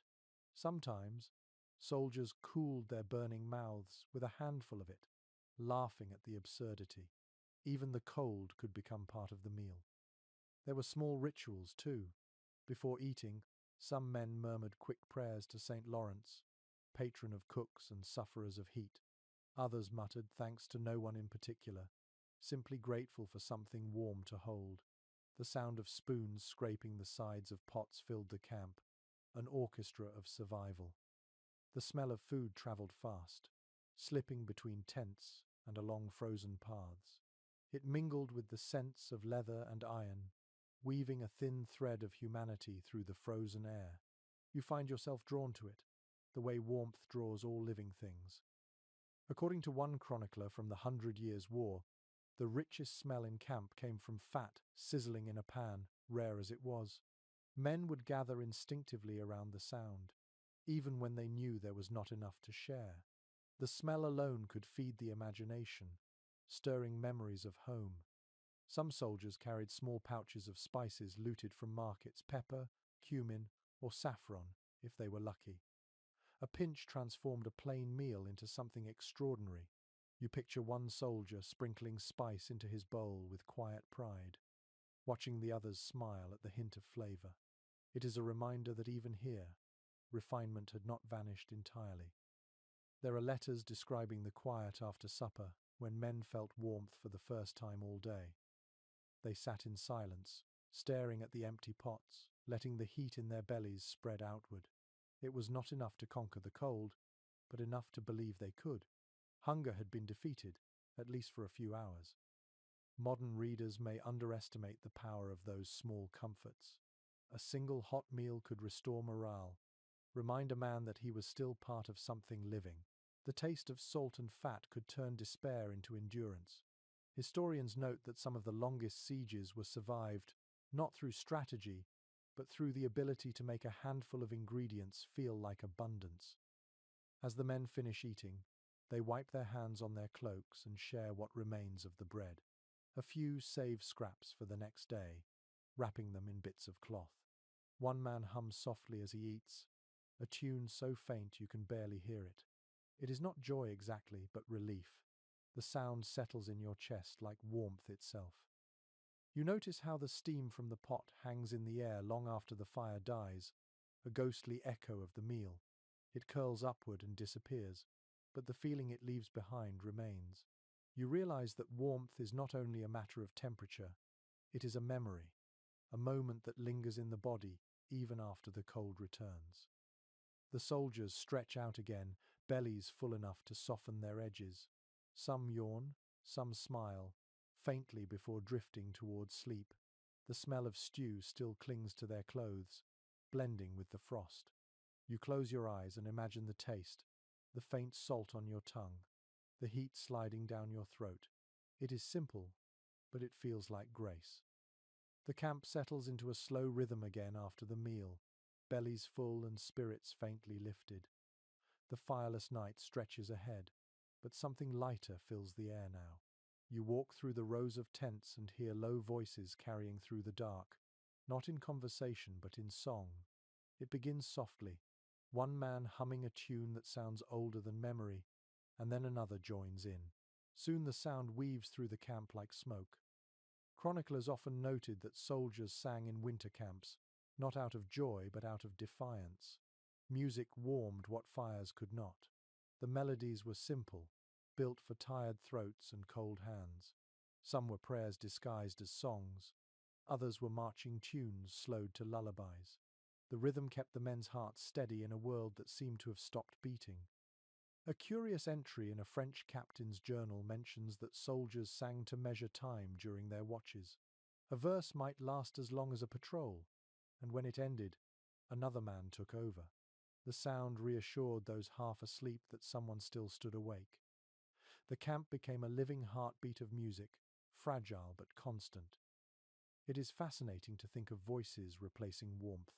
The body shivers, but the mind begins to calm as song fills the space where fear used to be. You hear it now, the uneven chorus of men who know they are off key but sing anyway. Their words slip between languages, old Latin prayers mixing with rustic tongues. Even those who do not know the lyrics hum along, following the rise and fall of sound like a tide. Some letters from the late Middle Ages describe bawdy songs too, rough humour born from hardship. Soldiers laughed quietly at jokes that would have earned punishment by day. There was safety in the dark, a freedom to be human again. For a few moments, rank dissolved. Knight and archer, noble and peasant, all were just voices in the same fragile harmony. Experts continue to discuss what kind of songs were most common. Some point to religious hymns, suggesting that faith anchored the weary. Others believe that popular folk tunes dominated, carried from taverns to battlefields. It is likely both were true, for soldiers were men of contradictions, praying one minute, jesting the next, always clinging to whatever made the night shorter. You pause beside one tent where the song grows louder. Inside, 5 men sit close together, their faces dimly lit by a single candle stub. One taps a rhythm on his knee, another keeps time with a spoon against a cup. The sound is soft but rhythmic, echoing off the canvas like rain on a roof. The tune they sing tells of spring, of green fields and warm winds. It is a cruel kind of hope, but they sing it anyway. According to certain accounts from the Crusades, soldiers sometimes sang in languages none of them fully understood. The words had been learned by ear, passed along from one army to another, reshaped by memory. Meaning mattered less than sound. In the long silence of the night, melody itself became prayer. You realize that song also served a practical purpose. It helped mark identity. Each group of men had its own refrain, its own rhythm. To hear it in the distance meant safety. To hear silence where it should have been meant something had gone wrong. Music became both shield and signal. There is one description from an Italian chronicler who claimed that during a particularly brutal winter siege, both sides sang across the snow. Enemies, separated by walls and ice, trading songs instead of arrows for a few hours. It is impossible to prove, yet the image lingers. Two armies sharing the same rhythm beneath the same stars, their breath forming the same pale mist in the air. A peculiar story from a monk who traveled with soldiers tells of men singing to the horses to keep them calm during blizzards.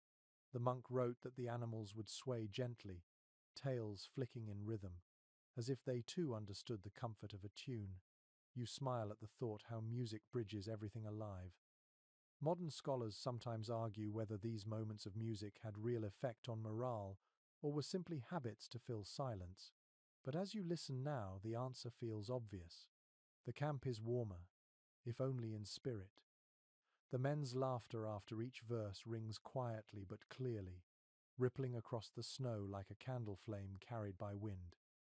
The melody shifts. One voice begins a slower tune, softer, more fragile.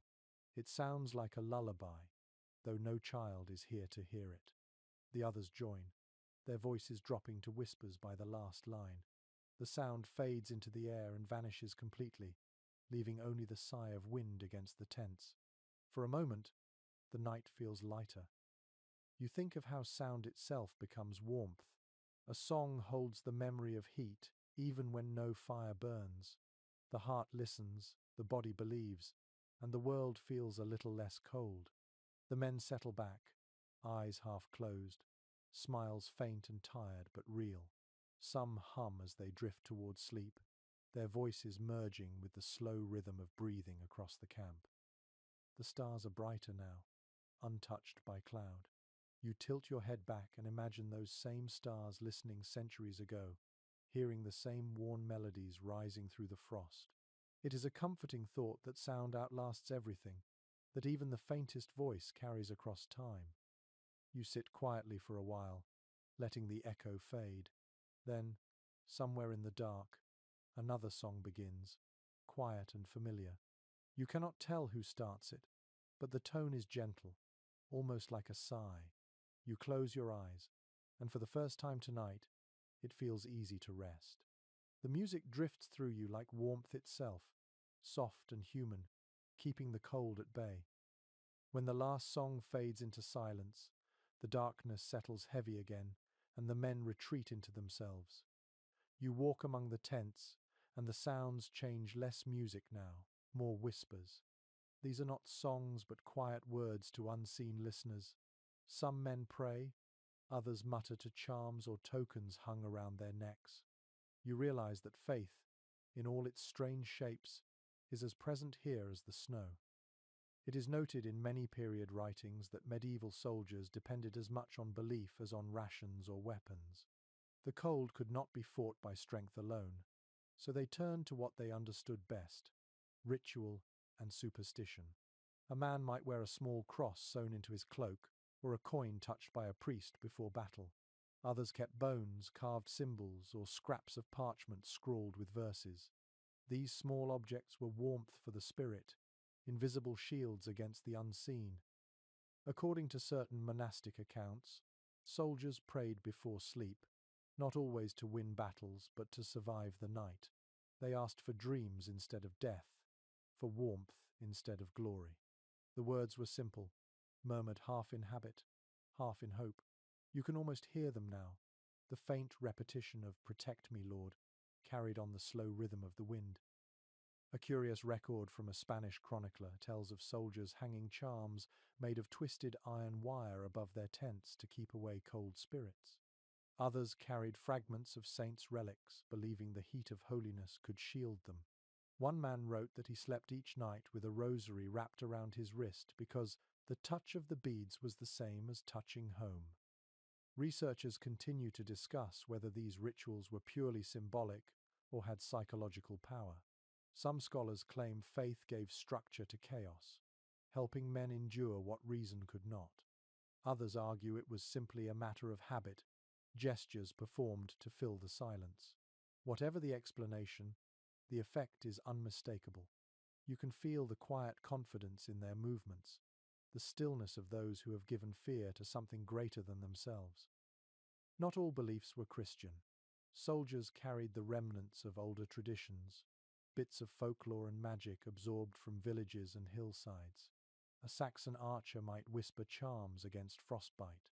A French mercenary might spit into the snow before lying down, thinking it would confuse demons. A Hungarian horseman might tie a red thread around his wrist to ward off sickness. None of them would speak openly about it, but every camp held its private mysteries. There are mentions in several chronicles of soldiers fearing the presence of night spirits, shadows that fed on breath. Men covered their faces while sleeping to protect their souls from being drawn out. Some even painted small crosses on the inside of their tent walls with soot and grease, a dark blessing no one spoke of in daylight. An especially peculiar detail from an Italian observer describes how soldiers melted snow to wash their hands before prayer, calling it the cleansing of the frost. The gesture was more symbolic than practical, but it carried meaning. Cold water on bare skin in such weather must have stung like fire, yet they did it anyway. Perhaps it reminded them that pain could purify. Historians remain uncertain how organized these nightly devotions were. Some believe officers led collective prayers, while others insist faith was personal, each man speaking quietly to his own God. It seems likely both occurred, shifting with mood and circumstance. In some armies, chaplains moved through the tents offering blessings. In others, silence was preferred, a more private communion. You crouch beside a small group gathered in prayer. Their heads are bowed, hands clasped tightly. The candle between them trembles in the draught, its flame barely holding. They are not asking for victory tonight. You can tell by the way their eyes stay closed long after the words end. They are asking for dawn, for breath, for the strength to wake. A monk who once travelled with soldiers wrote that he envied their faith because it was forged in cold and danger. He meant that belief refined itself when tested by discomfort. In a warm monastery, prayer might be routine. Here, each word spoken through chattering teeth feels earned. You nod to yourself, understanding. There are also stories of men who rejected prayer altogether, yet carried habits of it anyway. They cursed loudly by day and fell silent by night, their hands still moving in patterns learned as children. Perhaps faith never truly leaves, only hides until it is needed. The wind outside grows stronger, rattling the tents like distant thunder. Inside, the men shift closer to one another, murmuring final words before lying down. Some kiss their charms, others press their fingers to small crosses, others simply close their eyes and trust that something unseen still watches. You notice one soldier lying apart, staring upward. His lips move, but no sound escapes. His eyes are fixed on the roof of the tent, following the flicker of shadows cast by the candle. He might be praying, or he might just be thinking. Perhaps the two are the same. A faint calm spreads through the camp. The prayers fade, the wind steadies, and a strange peace settles over the sleeping men. Faith has done its work. It has quieted the mind, if not the cold. You feel it too, a softness that has nothing to do with temperature. As the candle gutters out, the last light falls across a scattering of charms on the ground, iron wires, beads, bits of bone. They glimmer briefly, catching what remains of the flame, then fade into the dark. Outside, snow begins to fall again, silent as blessing. You close your eyes and let the silence rest on you like a prayer you never learned, but somehow understand. In this cold world, belief is warmth, even when it cannot be seen. The night deepens until the air feels like glass. sharp enough to cut each breath. Around you, the camp is still, but inside the tents the men begin to drift toward dreams. The human mind, when pressed by exhaustion, becomes a strange landscape. It wanders where the body cannot. You can almost feel it happening now, the slow unraveling of thought as soldiers sink into uneasy sleep. Accounts from medieval campaigns reveal that soldiers often dreamed vividly during the coldest months. Hunger, fear, and sleeplessness carved strange images into their minds. One knight wrote that winter dreams were half born of prayer and half of frost. They blurred memory, longing, and imagination until all became one. The body shivered while the mind wandered home. Some surviving letters describe dreams filled with food and warmth. Men saw themselves sitting before blazing hearths, drinking wine that never cooled, laughing with faces they barely remembered. Others dreamed of endless fields, of sunlight falling on armor without weight. But there were darker visions too. Many wrote of battles replayed again and again, of unseen enemies, of cries echoing through snow. Sleep did not always bring rest. Curiously, a few chroniclers believed that dreams could predict survival. A soldier who dreamed of fire was thought likely to live through the winter, while one who dreamed of drowning or falling through ice was said to be doomed. Men shared these dreams in hushed tones each morning, testing their meaning like omens. Whether they believed or merely pretended to, it gave them something to hold on to. Modern scholars debate how much of this can be trusted. Some suggest the dreams were the product of exhaustion and starvation, the mind compensating for what the body lacked. Others see in them a record of faith's endurance, the imagination keeping the spirit alive where warmth could not. Whatever the reason, these dreams reveal something tender in lives otherwise hardened by war. You picture one soldier now, lying with his back against another for warmth, his breath slow and steady. His eyes flicker behind closed lids. He murmurs something, a name perhaps. In his dream, he might be walking a familiar road lined with trees. He might be seeing a distant cottage, smoke curling from its roof. He might even feel the touch of a warm hand. In the dark, his face softens. For a moment, the lines of hardship disappear. A curious note in a cleric's diary mentions that soldiers often spoke in their sleep, their voices rising and falling like conversation. Some begged forgiveness, others cursed. A few laughed quietly, startling their companions awake. The cleric wondered if such dreams were confessions the body forced from the soul. You can hear those sounds now, drifting from one tent to another. Sighs, fragments of speech, a single quiet chuckle. Not all dreams were solitary. Men who slept close together often shared the same visions, or thought they did.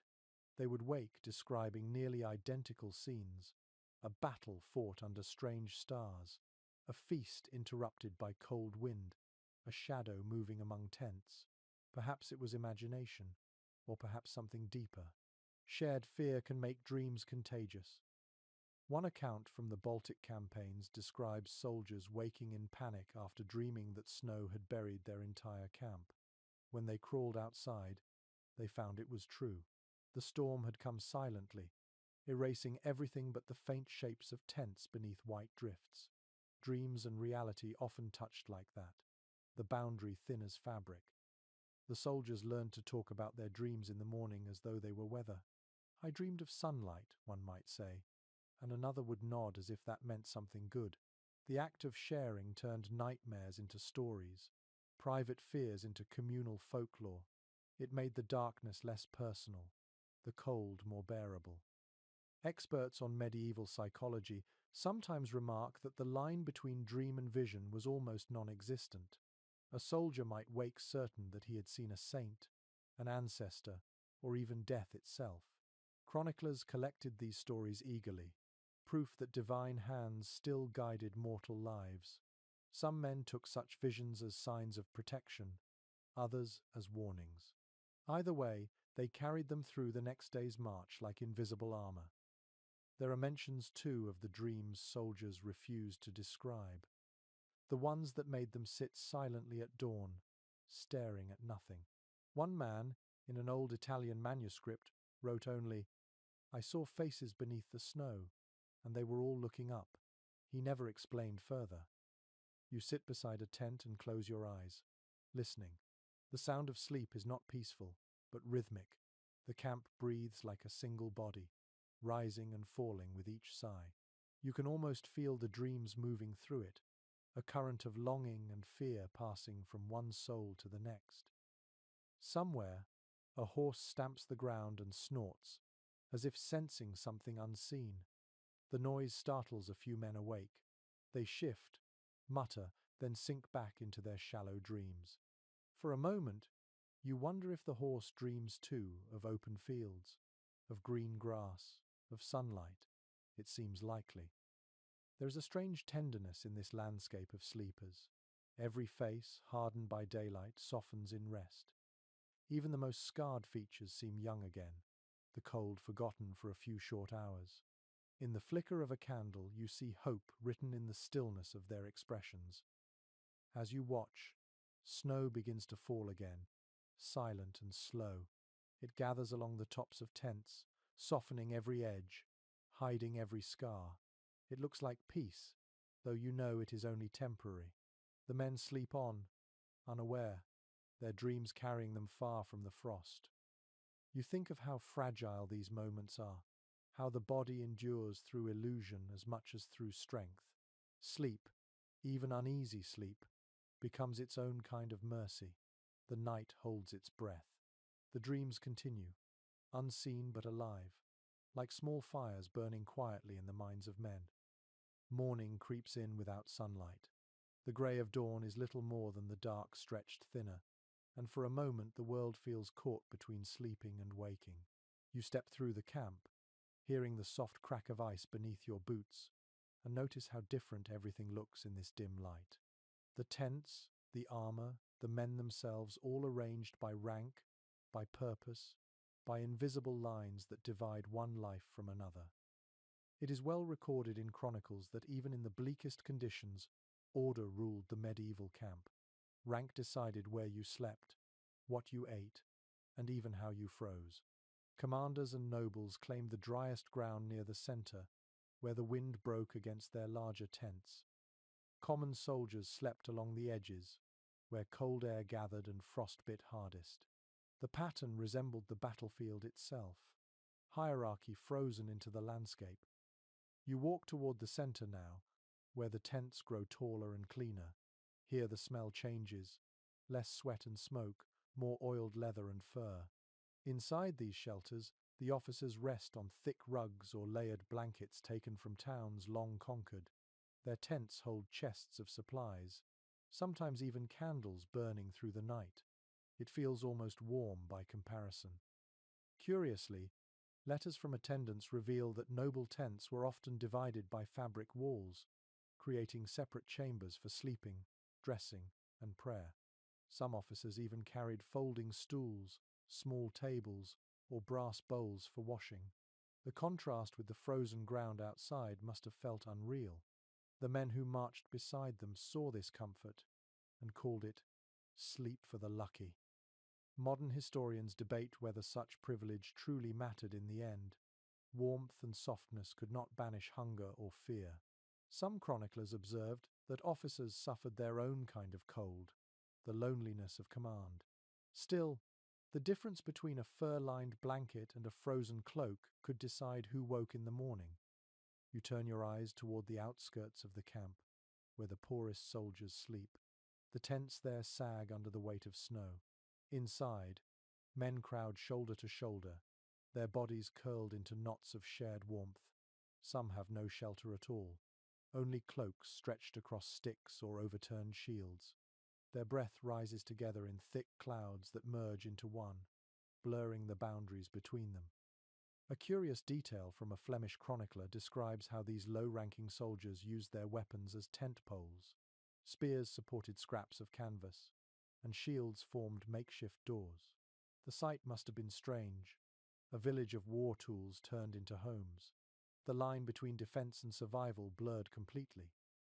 Researchers continue to discuss how strictly rank controlled space. Some believe it was absolute, reflecting the rigid social order of the time. Others point out that necessity often eroded such distinctions.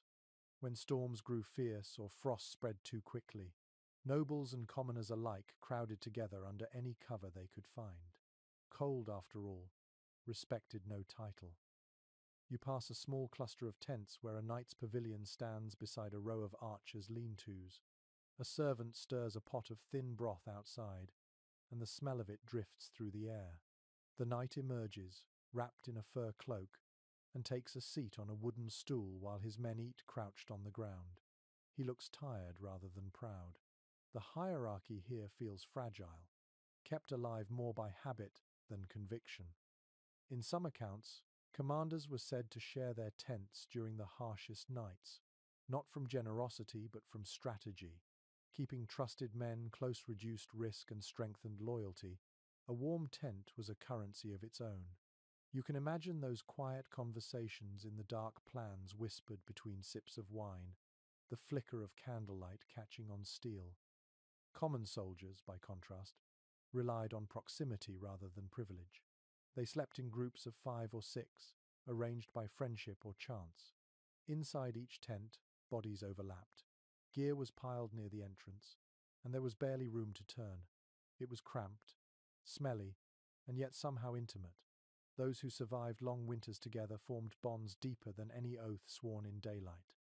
One fascinating fragment from a chronicler describes how rank could momentarily dissolve during moments of crisis. When blizzards came or supplies ran low, officers might step outside their tents and share food or blankets with the men. Pride gave way to practicality. Then, as the storm passed, structure returned like frost reforming after thaw. You pause near a fire pit buried under snow. The ashes are cold, scattered by wind. Around it lie fragments of burned wood, scraps of fabric, the remains of some earlier attempt at comfort. It looks almost symbolic, the memory of warmth, shared once and forgotten. The air carries faint sounds from every direction, someone sharpening a blade, someone coughing, the low murmur of voices discussing the day's orders.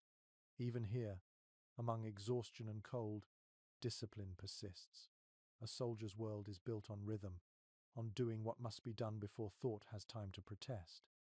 You realize that hierarchy in these camps was not merely about authority, but about endurance. The men at the bottom learned patience, the men at the top learned responsibility. Both suffered differently but equally under the same sky. In this shared hardship, the distinctions that filled history books seem thinner than they appear. As daylight strengthens, the camp stirs fully to life. Officers step from their tents, eyes squinting against the glare of snow. Servants fetch water from frozen streams. The lower ranks begin rolling up their bedding, stamping warmth back into stiff limbs. All move with purpose, each role practiced, each gesture part of a fragile order holding chaos at bay. You step back and take in the entire scene. It is beautiful in its bleakness. A hierarchy carved into ice, discipline etched onto every breath. In the distance, the wind rises again, and the banners above the command tents shiver like restless ghosts. Rank will fade, battles will end, but for this morning, structure is survival. You breathe out, your breath joining the mist that hangs above the camp, and feel a quiet respect for these men who carried order into the heart of winter. Even in the coldest darkness, they built their own kind of symmetry. The camp quiets as daylight fades again, but not everyone within it is a soldier. Between the tents, you notice movement that does not belong to marching men or horses. A woman carries a wooden bucket, her shawl pulled tightly against the cold. Behind her, another tends a small child wrapped in rags. Their presence changes the air somehow, softening it. The soldiers glance their way with familiarity, not surprise. You realize now that the story of this camp is not only about the men who fight, but also those who follow. It is well known from records of medieval armies that women and families often traveled with the soldiers. They were not merely companions, but part of the living machinery of war. They cooked, mended clothes, tended the wounded, and sometimes carried supplies when the pack animals failed. The term camp followers does not do justice to their reality. They were the pulse behind the army, the quiet labor that kept it breathing. One surviving list from a 15th century campaign names laundresses, seamstresses, midwives, and cooks among the army's official personnel. Their work did not appear in the stories of glory, yet without them, the soldiers could not have endured even a week of winter. You can almost see them now, women hunched near frozen water, beating stiff cloth against stones, their hands raw and bleeding from cold. A curious mention in an old Burgundian report describes how women built small lean-tos near the men's tents, using scraps of wood and fabric. These spaces were warmer, crowded with laughter and children's chatter. At night, when the camp grew silent, faint lullabies drifted from these shelters, songs meant to quiet babies but heard by weary soldiers too. It must have been strange comfort, the sound of family life surviving among war. Scholars still discuss the moral tension surrounding these camp followers.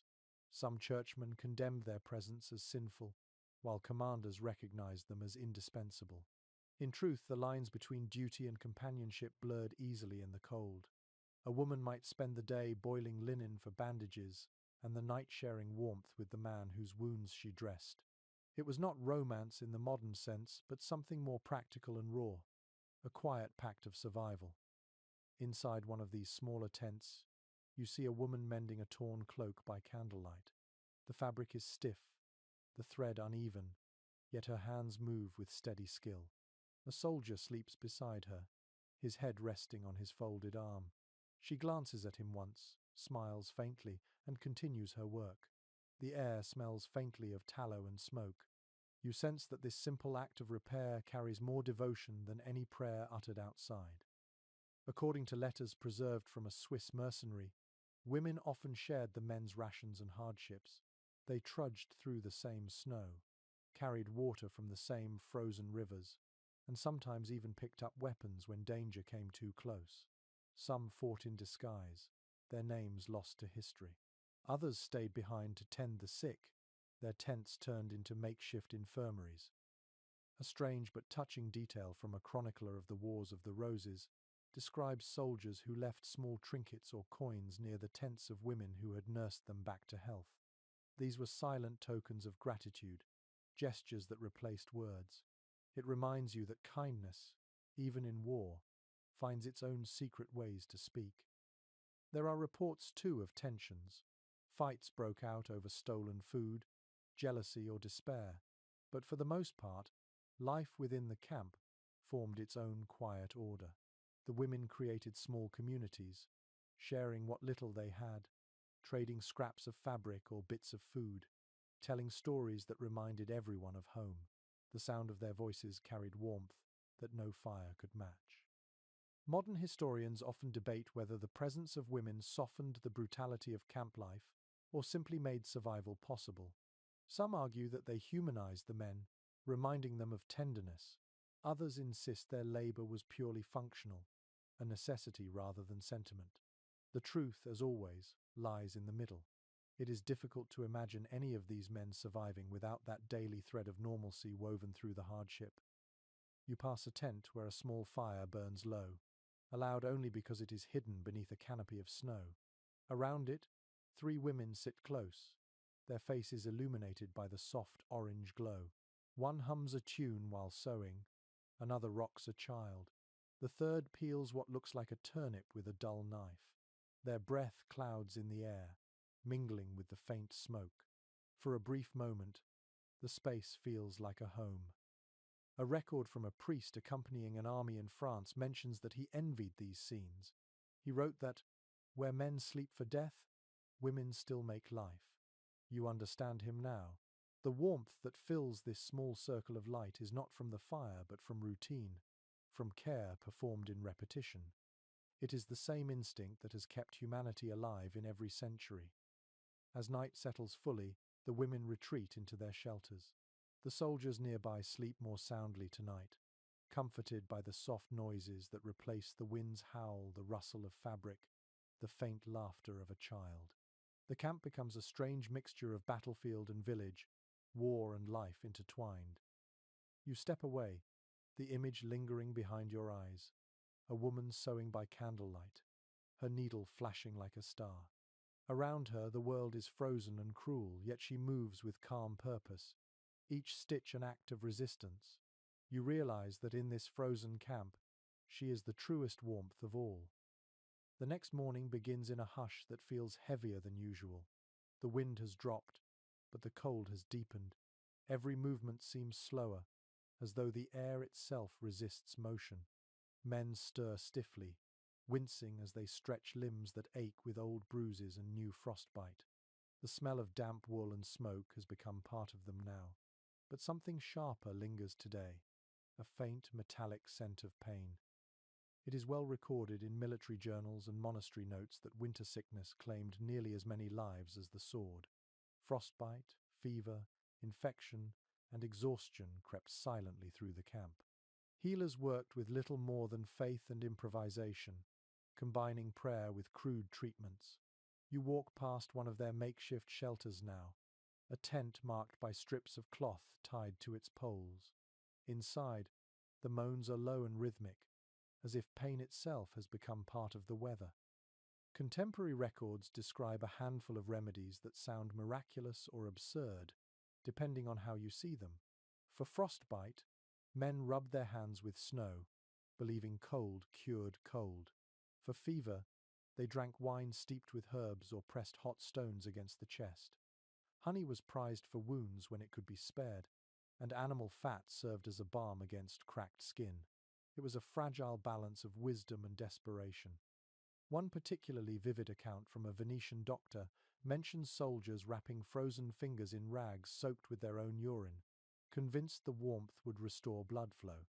The method disgusted observers but sometimes worked. Another wrote of men who stuffed their boots with moss soaked in vinegar to ward off infection. You almost smile at the strange ingenuity born of necessity, the quiet stubbornness of bodies refusing to surrender. Scholars remain divided over how effective these early treatments were. Some argue that luck mattered more than medicine, that recovery depended on youth and endurance. Others suggest that even crude hygiene and herbal salves prevented greater suffering. What none dispute is that medieval camps reeked of illness. You can smell it now, the sour odor of sweat, rot, and unwashed fabric mixed with the faint sweetness of herbs. Inside one tent, a woman wipes the brow of a wounded soldier. His face is pale, lips blue around the edges. The candlelight flickers across his armor piled nearby. Useless now. The woman dips a cloth into warm water, though the steam barely rises in the cold. She presses it gently to his forehead, whispering something too soft to hear. It is not medicine, but it is care. Sometimes that was all they had. According to the writings of Brother Armand, a monk who followed French troops, soldiers believed certain metals carried healing power. Iron, they thought, drew out sickness. Bronze protected against fever. Many slept with their daggers beside them, not for defense but for health. Some tied bits of iron to their wrists or ankles. Others placed coins under their tongues to warm the blood. The faith in these charms blurred the line between superstition and treatment. There are accounts, too, of commanders hiring wandering healers who mixed science and mysticism in equal measure. These men and women carried pouches of herbs, bottles of oils, and relics they swore could cure anything. Some muttered prayers as they worked. Others recited fragments of forgotten languages. A few were frauds, but others left behind records of surprising success. Garlic poultices for wounds, willow bark for pain, mead to clean the mouth, all ancient wisdom disguised as magic. Curiously, soldiers often distrusted doctors but trusted nurses. Care from a familiar face, even one untrained, seemed safer than the hands of a stranger wielding knives. You picture a young archer refusing the surgeon's blade, letting a comrade pour hot wine over a gash instead. The scream is brief, the relief slower. The body endures because it must. Archaeologists studying old encampments have found traces of ash mixed with bone and herbs near fire pits, remnants of salves prepared on cold nights. Some ingredients, like sage and juniper, have real antibacterial qualities. Others, such as powdered horn or dried blood, belong more to the realm of faith than fact. It seems the line between knowledge and belief was as thin as the canvas that shielded them. You imagine how it must have felt to fall ill here, to shiver in a tent where even breath turned to frost. Fever would bring strange visions. Pain might sound like a distant drumbeat. Those who survived spoke of dreams filled with warmth, as if the mind itself tried to create what the world had stolen. There is a small sound beside you now, a cough, wet and heavy. A soldier sits wrapped in his cloak, his skin pale beneath the grime. Another hands him a flask of wine, muttering encouragement. No one asks whether he will recover. Questions like that have no meaning here. They focus instead on what can be done now. A sip of warmth, a shared blanket, a few words. In a rare letter from a Hungarian knight, he wrote that sickness in the camp taught us gentleness. He meant that suffering stripped away pride.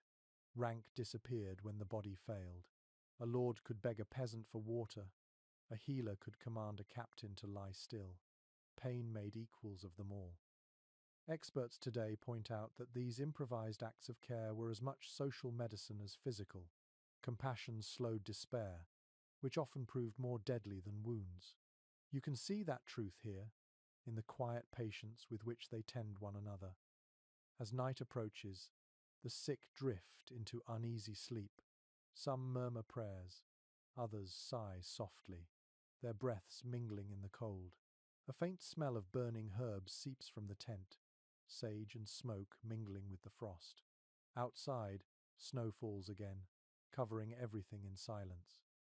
You stand there for a long moment, watching the flicker of candlelight behind the canvas, the shadows moving like fragile spirits. It strikes you that survival, in a place like this, is not only a matter of strength but of shared endurance. Every act of care, no matter how small, is an act of rebellion against the cold. You breathe deeply, and the air stings your lungs, filled with both life and decay. Somewhere behind you, a soft voice begins to hum a tune, low and steady. Perhaps it is a prayer, perhaps a lullaby. Either way, it sounds like healing. The sound of wind is constant now, a low moan that seems to come from the earth itself. The men are packing their belongings, faces drawn tight with fatigue. They have stayed too long in one place, and the order has come to move. You can feel the unease running through the camp like a current. No one likes marching in winter, but the frozen landscape leaves no choice. The road ahead stretches white and endless. Contemporary accounts describe these winter marches as the hardest part of a campaign. Sleep became a luxury, warmth a memory. Soldiers trudged through snow that swallowed their boots, their armor stiff with ice. The pace was slow, the danger constant. Each step could mean sinking into a drift or slipping on unseen frost. You can hear it now, the crunch of snow under hundreds of feet, the groan of wagons stuck in mud turned to stone. According to several medieval journals, armies often broke camp before dawn to make use of the limited daylight. The soldiers moved in silence, breath rising in small clouds. Horses struggled forward, snorting steam. The wheels of carts creaked, their rims frozen hard as iron. Behind them, the camp they had just left vanished beneath new snow, as if it had never existed. A curious detail appears in a letter written by a knight from Burgundy. He described how men tied cloth or straw around their boots to keep the snow from cutting into their legs. It worked for a few hours before freezing solid. When they stopped to rest, they had to break the ice away with knives. The letter ends with a single line. The ground itself fights us. You can almost feel that resistance beneath your own feet. Scholars have long debated how far soldiers could march in such conditions. Some claim 15 miles a day, others half that. The truth likely shifted with terrain, morale, and hunger. The body grows slower when sleep is only a rumor.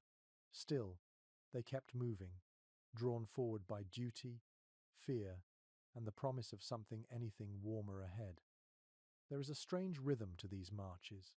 The men walk in long lines, each following the footprints of the one before. The snow muffles sound, so the only noise is breathing, the soft thud of steps, and the occasional jingle of chainmail. You look around and realize that everyone is enclosed in their own silence, thoughts locked away behind numb faces. One report from the Baltic campaigns describes how men fell asleep while walking. Their bodies kept moving even as their minds drifted away. Some stumbled into ditches or fell beneath carts before anyone noticed. Companions would shake them awake, curse them, and pull them back into line. The body obeys habit even when the mind has given up. It is recorded that commanders tried to keep spirits high with songs or prayers shouted along the march. The words froze in the air, carried away by wind. Still, the noise reminded the men that they were not alone. You can hear that faint chorus now, scattered and uneven, echoing across the fields like a memory of warmth. A peculiar account from an English chronicler tells of soldiers spreading their cloaks over their shoulders and walking backward during blizzards to shield their faces. The idea sounds foolish, yet it worked. Vision mattered less than endurance. When the storm grew too fierce, they formed tight groups, pressing together like migrating birds, sharing heat as they moved. Experts continue to discuss how such marches affected survival. Some suggest constant motion kept frostbite away, while others argue that exhaustion made men collapse faster. Both are true in different moments. The trick was knowing when to move and when to stop. Too long in one place meant freezing. Too long on the road meant collapse. Each decision balanced between peril and necessity. You imagine the scene now. Hundreds of soldiers crossing an empty plain, the world white in every direction. The sun, when it appears, glows pale and weak. The air tastes of metal.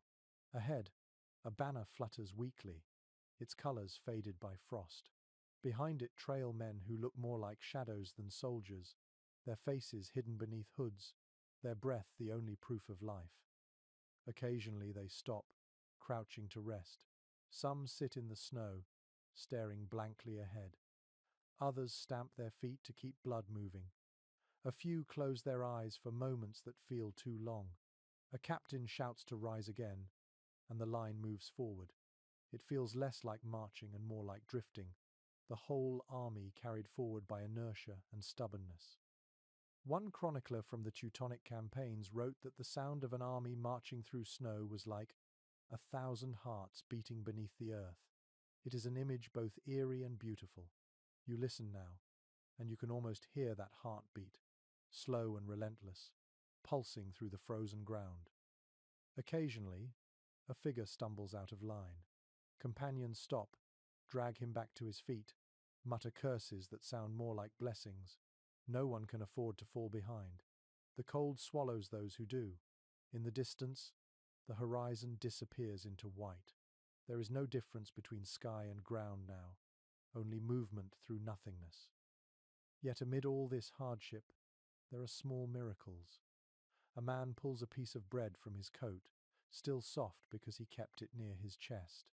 Another finds a frozen apple at the bottom of his pack and shares it with two others. Laughter breaks the silence for a moment, short but real. Even in the harshest cold, the spark of humanity refuses to die. When the army finally stops for the night, tents rise again on the hardened earth. There will be no fire, only cloaks and the faint glow of shared breath. But for now, they have moved forward, and that, in its own way, is victory. You look at their faces in the dim light, eyes hollow but alive. They have outlasted the day. The frost will take others, the hunger will test more, but for this moment, they are still moving, still human. And tomorrow, when the wind starts again, they will rise and march once more. By evening, the soldiers reach higher ground, where the snow lies thinner and the trees stand like black spears against the pale sky. The march has ended for now. The commander's signal echoes across the ridge, and the men begin to set camp again. This time, though, the pattern is different. The tents rise beside old stone walls and half-collapsed roofs. You recognize the outlines of a ruined village, its timbers frozen into strange, crooked shapes. It is known from many campaign diaries that winter sometimes forced armies to settle in what they called fortified quarters. These were not castles in the romantic sense, but whatever shelter could be held or repaired: a barn, a monastery, an abandoned manor, even the remains of a burned hamlet. Inside such walls, soldiers could finally rest without the constant fear of exposure. According to an account from a Burgundian officer, men rushed to claim corners of any structure that still had a roof. The lucky ones found straw or leftover furniture to burn. Others tore down doors and fences for wood, laughing as the warmth filled their hands again. The laughter was rough and desperate, but it carried a music all its own. A curious note from an Italian chronicler describes the way these makeshift garrisons looked from a distance: half ruin, half fortress. Tattered banners hung beside church bells, armor leaned against altars, and straw-covered floors that had once been stone. The line between sanctuary and survival blurred completely. Inside one such building, you see soldiers dragging in hay bales and old planks. The smell of dust rises, dry and ancient, a change from the frozen air outside. They work quickly, speaking little. You can tell they have done this before. They spread the straw, patch holes in the walls with cloth, and block the broken windows with shields. Within an hour, the space begins to feel alive again. A letter from a northern knight records that officers often took over the largest structures while their men slept in barns or cellars. The hierarchy of the open camp followed them indoors. Yet the difference mattered less here. Everyone could feel the walls keeping out the wind. The sound of the storm became distant, muffled by stone. Scholars still discuss how long armies could remain in such quarters. Some stayed only a few nights before moving on, while others lingered for months, turning villages into temporary towns. Soldiers repaired roofs, hunted nearby forests, even planted small gardens when the thaw came early. The war paused, but life continued in quieter rhythms. You imagine one of these nights now. A group of men sits near a fire built carefully within an old hearth. The flames throw their shadows against cracked walls. A few dice roll across the floor, their clatter sharp in the stillness. Someone hums, another sharpens a knife, and for the first time in weeks the air feels almost human. There are reports from monastic chronicles describing how soldiers shared space with monks during such winters. The two groups made uneasy companions, one devoted to war, the other to peace. Yet both understood hardship. The monks offered bread and ale.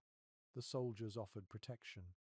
In some cases, friendships formed that lasted long after the war ended.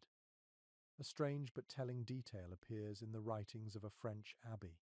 The brothers complained that soldiers dried their wet clothes on the same altars where candles burned, filling the church with the smell of smoke and sweat.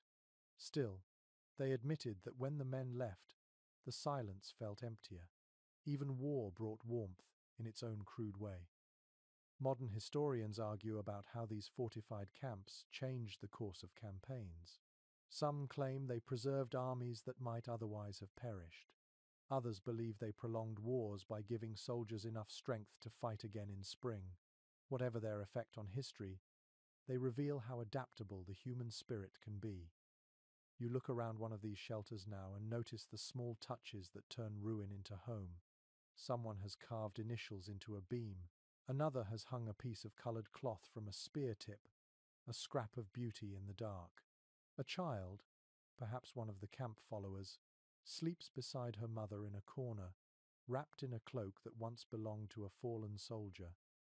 The night outside grows colder, but inside the walls, the fire crackles softly. The soldiers share dried meat, breaking it with knives and hands. One pours the last of his wine into a cup and passes it around. They speak of nothing important: stories of foolish commanders, memories of warm summers, jokes about frozen boots. Their laughter fills the space, and for a while the war feels distant. A chronicler who lived through one such winter wrote that stone remembers warmth. He meant that every fire lit in an old ruin leaves its trace in the walls. You can feel it too, the faint echo of comfort spreading through the stones around you. The storm outside rages against the roof, but the building holds steady. In the far corner, a soldier kneels before a broken statue of a saint. The head is missing, the hands cracked, but he prays quietly all the same. His words are lost in the sound of the fire, yet you sense what he asks for: another sunrise, another breath, another night like this one when the cold stays outside. When you step back into the courtyard, snow drifts in slow circles, falling through the gaps in the roof. The air smells of smoke and straw, a reminder that even ruin can hold life. The men inside will sleep soundly tonight, their dreams lighter under solid walls. For a moment, you stand in the middle of the frozen village and listen. The wind hums through empty windows, but beneath it, faintly, comes the low murmur of voices and the crackle of fire. It is the sound of endurance, of fragile warmth carved out of desolation. You breathe it in, and the cold feels less cruel. Outside the walls of the fortified camp, the world is quiet, but not peaceful. In the distance stands a city under siege, its towers dark against the pale sky. You can feel tension in the air, the kind that presses against the chest and makes each breath feel heavier. The soldiers here are not resting in safety. They are waiting, watching, preparing to hold their ground through another night without fire. Accounts from the chronicles of many sieges tell the same story. Winter turned both attacker and defender into prisoners of the cold. Fires were dangerous. For those besieging a fortress, even a wisp of smoke could betray a position to archers on the walls. For those trapped inside, firewood was scarce and precious, often rationed by the handful. It was a season not of battles but of endurance, a slow contest of who could survive the frost longer. You walk along the siege lines now, where the snow lies churned and grey. The air smells faintly of iron and mud. Men crouch behind crude barriers of timber and stone, their faces half hidden by scarves. Their armor gleams faintly with frost, each breath forming a small cloud that vanishes into the mist. A few whisper to one another, voices low and measured, as if speech itself could summon arrows. According to one eyewitness from the siege of Tournai, soldiers dug small pits to sleep in, covering them with boards and dirt. Inside, the earth trapped a faint trace of body heat. It was dark, damp, and claustrophobic, but better than freezing in the open. He wrote that the trick was to lie still and let the warmth build slowly, breathing shallow to conserve air. You can imagine that strange half-life underground, men cocooned in the soil like seeds waiting for spring. Another chronicler describes how siege armies relied on animal carcasses for heat. Horses too weak to stand were killed, their hides used for blankets, their flesh boiled into thin stew. The smell of it clung to everything, the tents, the clothes, even the snow. It was a grim comfort, yet one the soldiers accepted without hesitation. A curious story survives from a German campaign. A group of soldiers, unable to risk fire, filled their helmets with coals during daylight and buried them in earth to keep them warm. At night, they dug them up and held them close, the faint heat glowing like hope itself. The practice was dangerous, sometimes burning the hands that held them, but warmth was worth the risk. Modern scholars discuss how often these desperate methods worked. Some claim the men learned to live at the edge of frostbite, their bodies hardened by repetition. Others argue that many simply froze quietly, their deaths unrecorded, their names lost beneath snow.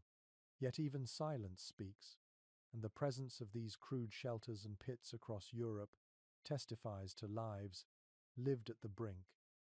You walk closer to the city walls now. They rise like cliffs from the snow, covered in ice that glitters faintly in the moonlight. The defenders' fires glow weakly through arrow slits, tiny dots of amber in the dark. You realize how strange it must have been for both sides to see warmth so close and yet unreachable, to smell smoke but not feel its heat. Inside the besieged towns, conditions were no better. Chroniclers tell of people burning furniture, doors, even icons to keep from freezing. Bread was rationed, water frozen solid in wells. Those who survived wrote of nights so cold that the sound of breaking ice echoed through empty streets like footsteps. You can almost hear it now, a brittle rhythm carried by wind. According to letters from a French garrison commander, soldiers slept in shifts to conserve fuel. One half of the group would stand watch while the other huddled together, using the heat of their bodies instead of fire. He called it the turning of the warmth. Every 2 hours they traded places, the sleepers rising to give their heat back to the newly cold. It was a grim choreography of survival, performed without music or pause. There are stories of strange alliances forming during sieges in winter. Enemies sometimes agreed to temporary truces to bury the dead or exchange food. Once, during a storm, attackers and defenders both ceased fighting for 3 days, each hidden behind snow, each too frozen to hate the other.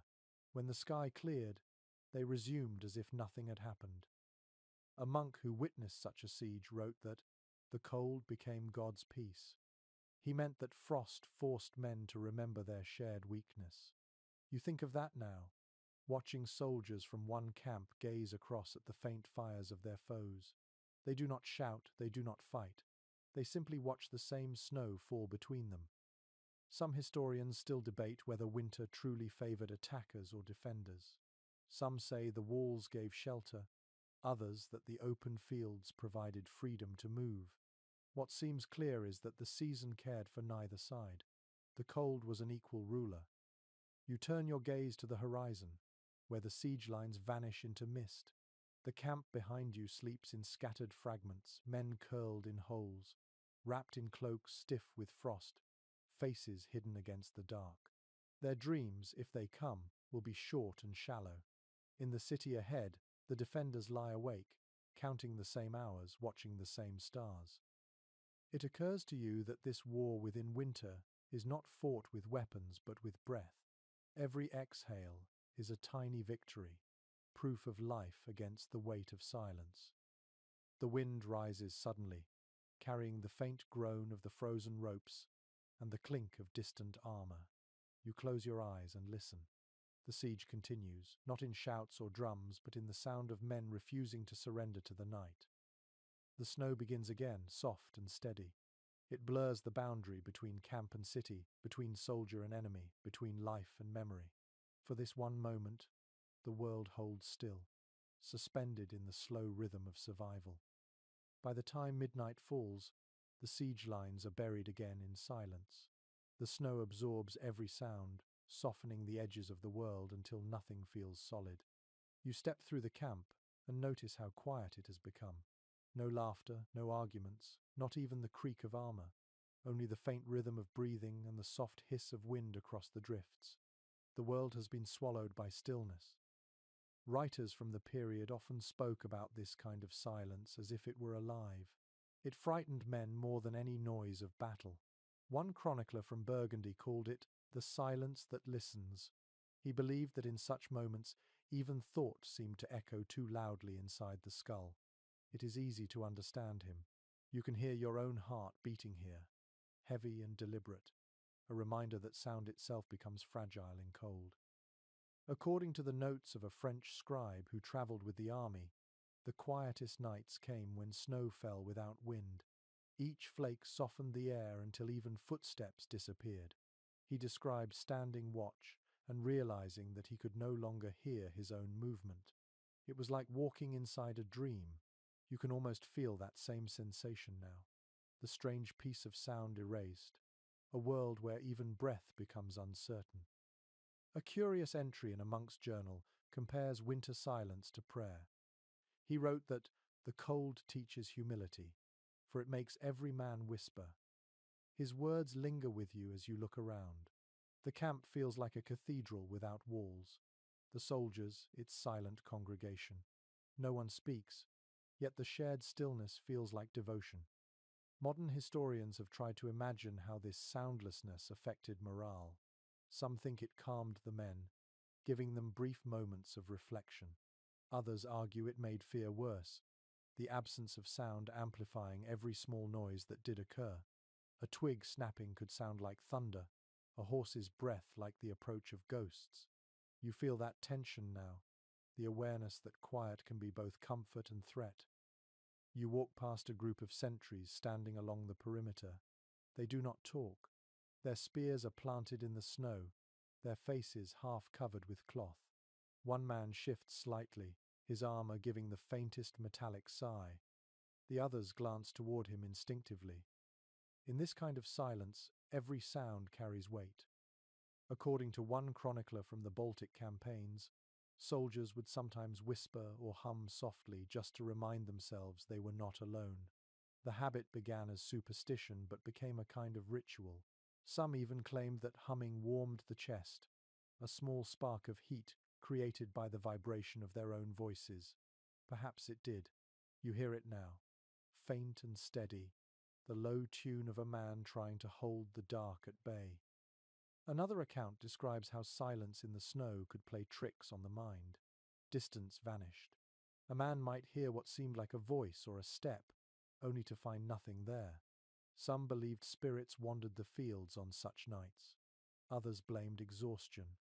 Either way, silence made imagination louder. There is something haunting about how still the camp feels now. Even the horses are quiet, their breath rising in slow streams that vanish before reaching the stars. The snow glows faintly, reflecting the moon, and for a moment you think you can see movement in the distance. Then you realize it is only the shifting of light, the world breathing through frost.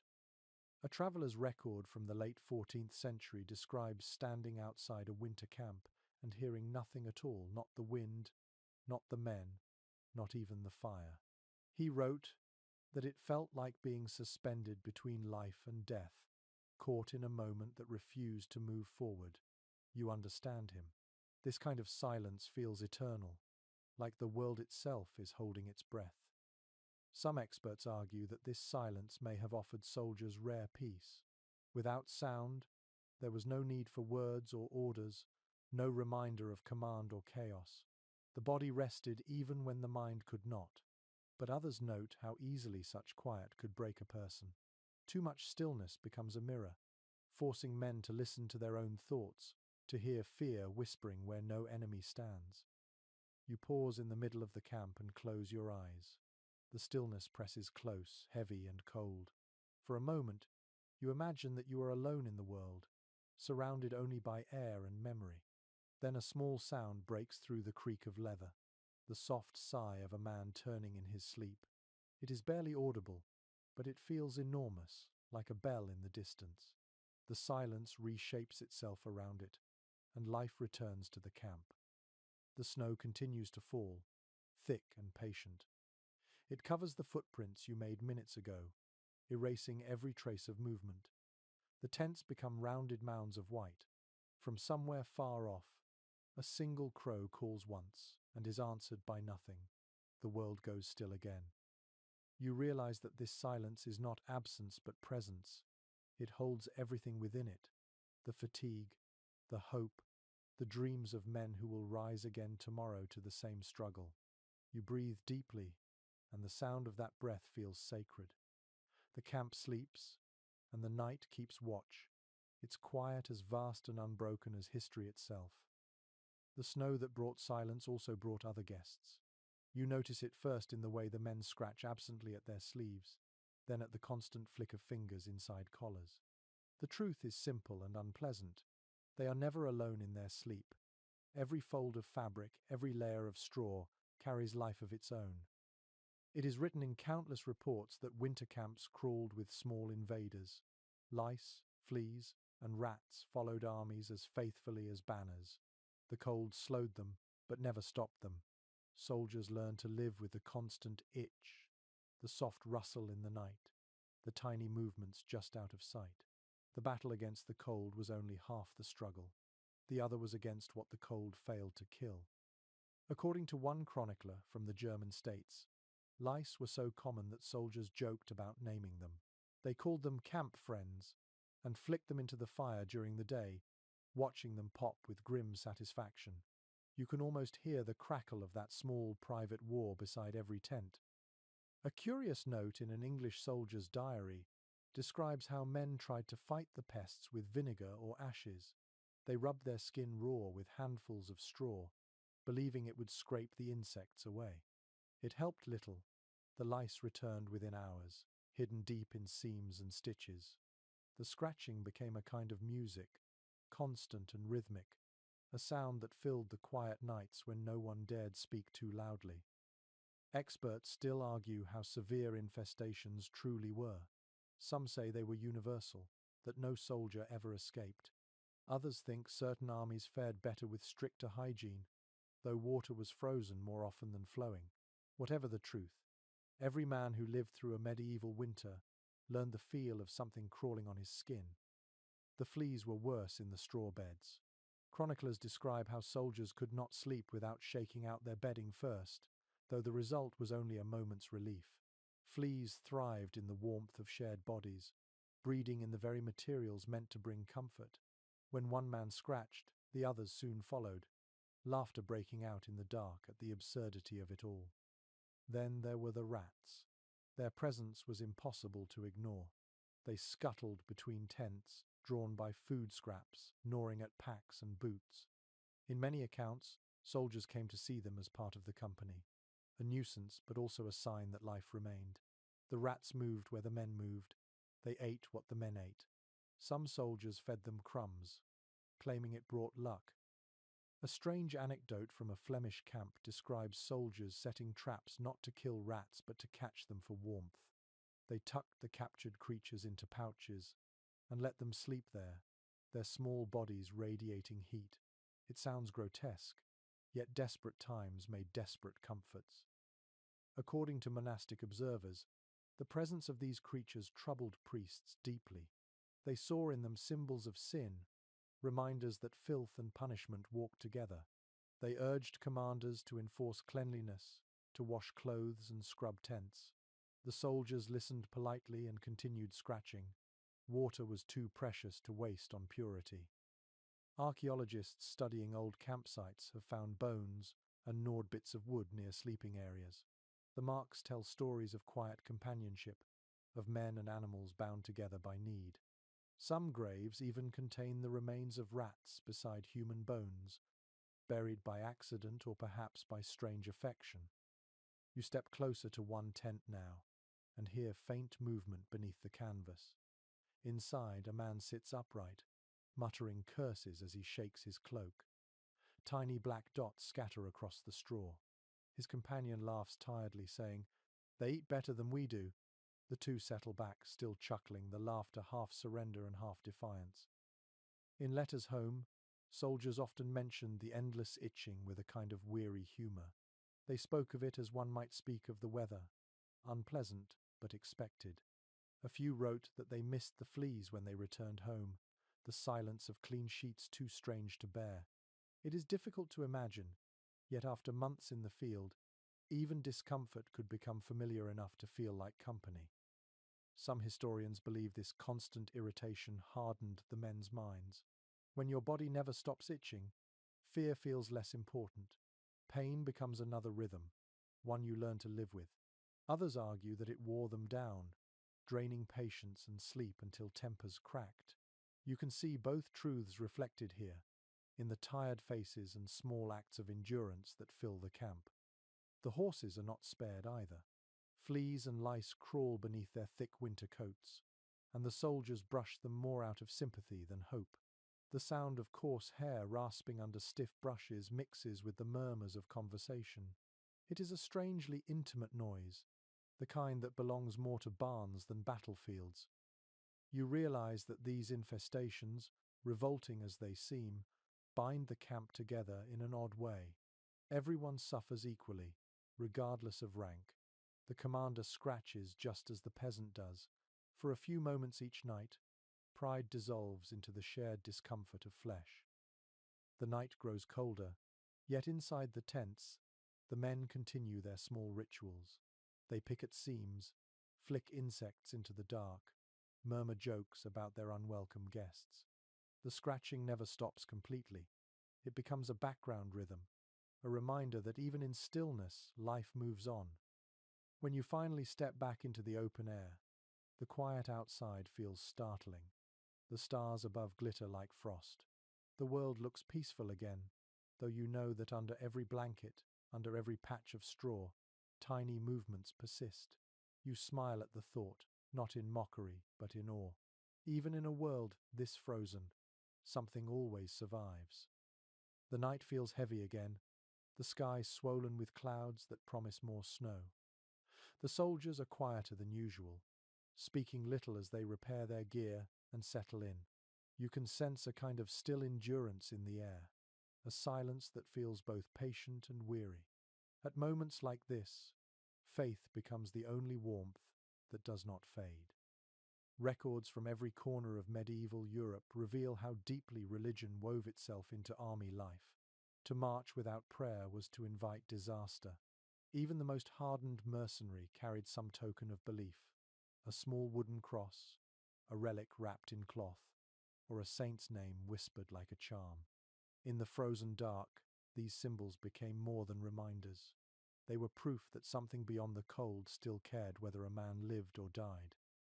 According to the journal of a Cistercian monk who followed the armies in Burgundy, priests moved through the camp before nightfall, offering blessings. The men bowed their heads, not always from piety but from habit. He wrote that the prayers hung in the air like smoke, fragile but unwilling to fade. You can imagine those words echoing among the tents, mingling with the sound of armor settling into the snow. A curious report from the Crusades describes how soldiers drew crosses in the frost before lying down to sleep. The marks melted quickly from their breath, yet they repeated the act every night. Some scratched small signs into their shields, believing the symbol would keep demons from entering their dreams. The gesture was simple, but it offered comfort in a world that rarely did. Modern historians continue to study how faith sustained soldiers through such conditions. Some argue that it gave meaning to suffering, transforming hardship into divine testing. Others believe it acted as a psychological shield, something that made fear easier to bear. Either way, prayer filled the gaps that no fire could reach. You walk through the camp and hear fragments of devotion everywhere. One man kneels beside his tent, whispering into cupped hands. Another presses his lips to a medal hanging from his neck. A group gathers near the horses, reciting the Lord's Prayer in low voices. Their breath rises together in the cold, forming clouds that glow faintly under the moonlight. Yet faith here is not all solemnity. Laughter follows the prayers, and teasing too. A soldier jokes that his charm works better than his sword, another that the saints must be frozen solid by now. The humor is gentle, born not of mockery, but of familiarity. They know that jesting at faith is safer than losing it altogether. One chronicler tells of a night when an unexpected thaw brought mud instead of snow. The soldiers slipped, cursed, and laughed until someone declared it a miracle from St. Martin. They all cheered, half in jest, half in gratitude. Faith in winter was not about theology but about survival of the spirit. There are also stories of doubt. Some soldiers refused to pray, claiming God had forgotten them. Others sought comfort in superstition instead. They tossed small stones into the snow for luck, whispered to the wind before sleep, or spoke to the stars as if they were old friends. Even disbelief carried its rituals. A letter from a squire to his brother speaks of the strange mix of hope and resignation that filled these nights. "We are taught that the cold purifies," he wrote, "but I think it only makes us honest." He meant that hardship stripped men of false words, leaving only what they truly believed. You can feel that same honesty in the air now, raw and unpolished. According to one French priest's account, soldiers often confessed their sins before dawn, fearing death in the day's march. The priest described listening to them speak through chattering teeth, voices trembling not from guilt but from cold. He absolved them quickly, promising warmth in heaven, if not on earth. The words were small comfort, yet the men seemed lighter afterward. Some historians point out that faith in the camp was not always unified. Different regions brought different saints and customs. An Englishman might pray to St. George, while a Spaniard called upon St. James. Sometimes arguments broke out over whose patron was stronger, ending in laughter rather than violence. The diversity of belief became another thread in the fabric of survival. You pause near a group of men sitting around a lantern shielded from the wind. One of them hums a hymn, his voice rough but steady. The melody drifts softly, wrapping the circle in calm. Even those who do not know the words listen in silence. When he finishes, no one speaks for a long time. The stillness feels sacred. In an old parchment from a monastery near Mainz, a scribe wrote that soldiers learned to see warmth in the cross itself. He was not speaking metaphorically. Many soldiers carried crucifixes close to their skin, the metal warmed by their bodies. To touch it was to feel both their own heartbeat and the symbol of endurance. The same gesture repeats here now, invisible in the dark but deeply known. You look up, and the clouds have parted. A handful of stars shine through, pale and distant. A soldier beside you notices too and mutters that heaven must be cold tonight. You almost smile at his remark. Faith, you think, is not always found in sermons. Sometimes it is hidden in quiet humor, in the stubborn will to speak at all when the world itself has gone silent. The camp begins to settle again. The prayers fade, replaced by the slow rhythm of breathing. Somewhere in the dark, a man still hums his hymn, barely audible now. The sound mingles with the wind until it becomes part of the night itself. You close your eyes, warmed not by heat but by the quiet certainty that belief, in all its fragile forms, has kept the fire of endurance alive. By the next morning the sky turns a flat, empty white, and the camp moves slowly, as if time itself has frozen. The soldiers rise stiffly, rubbing their faces with handfuls of snow to wake themselves. The sound of movement is dull and muted, the crunch of boots sinking into drifts, the slow clink of armor being buckled once again. Everything they wear feels heavier than it should. It is described in many accounts that winter clothing for soldiers was both blessing and burden. They wrapped themselves in layer after layer, tunics of wool, cloaks of rough cloth, scraps of fur or leather, tied around neck and wrists. These layers trapped warmth but also trapped moisture. Within hours the sweat from marching turned to ice. The soldiers called it the weight of living. You can see why. According to an inventory from a 15th century Burgundian army, each man carried 2 woolen garments and a cloak if he was lucky. The wealthy added fur lining or quilted padding.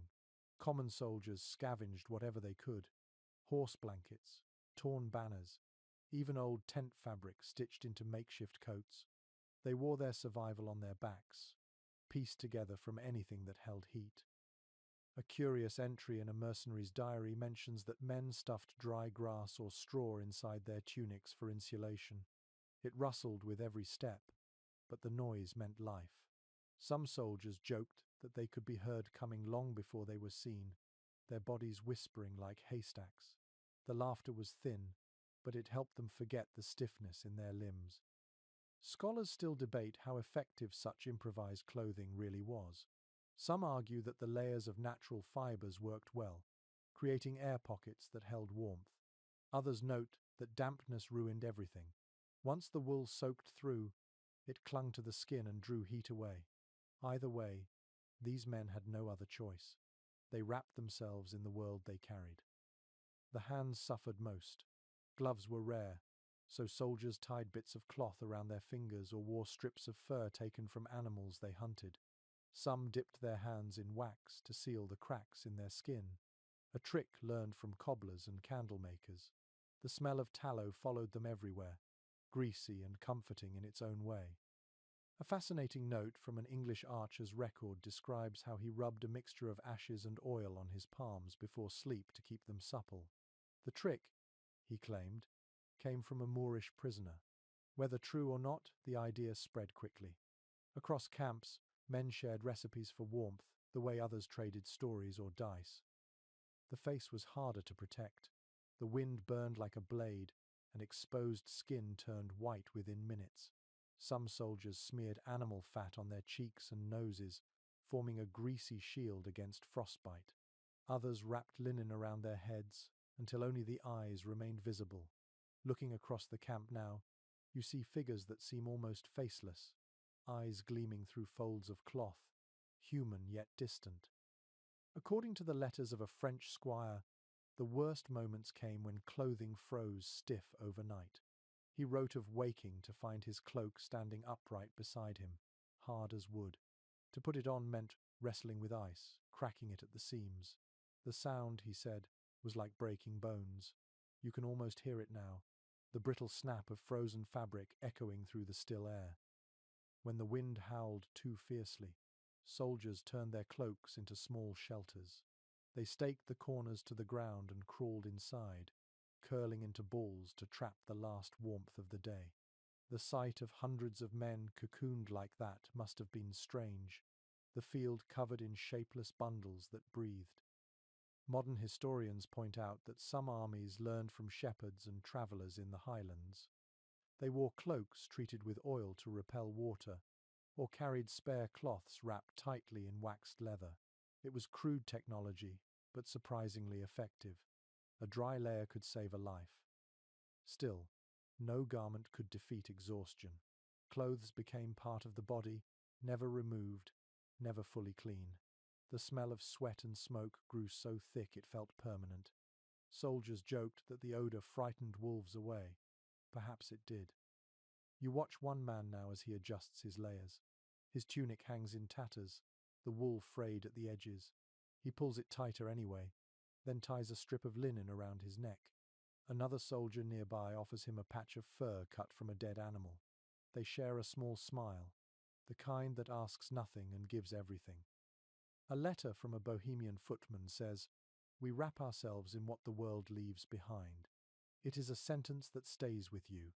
You picture these men clothed in the remnants of everything: fabric from villages burned, fur from fallen beasts, patches sewn from banners that once flew above battles now forgotten.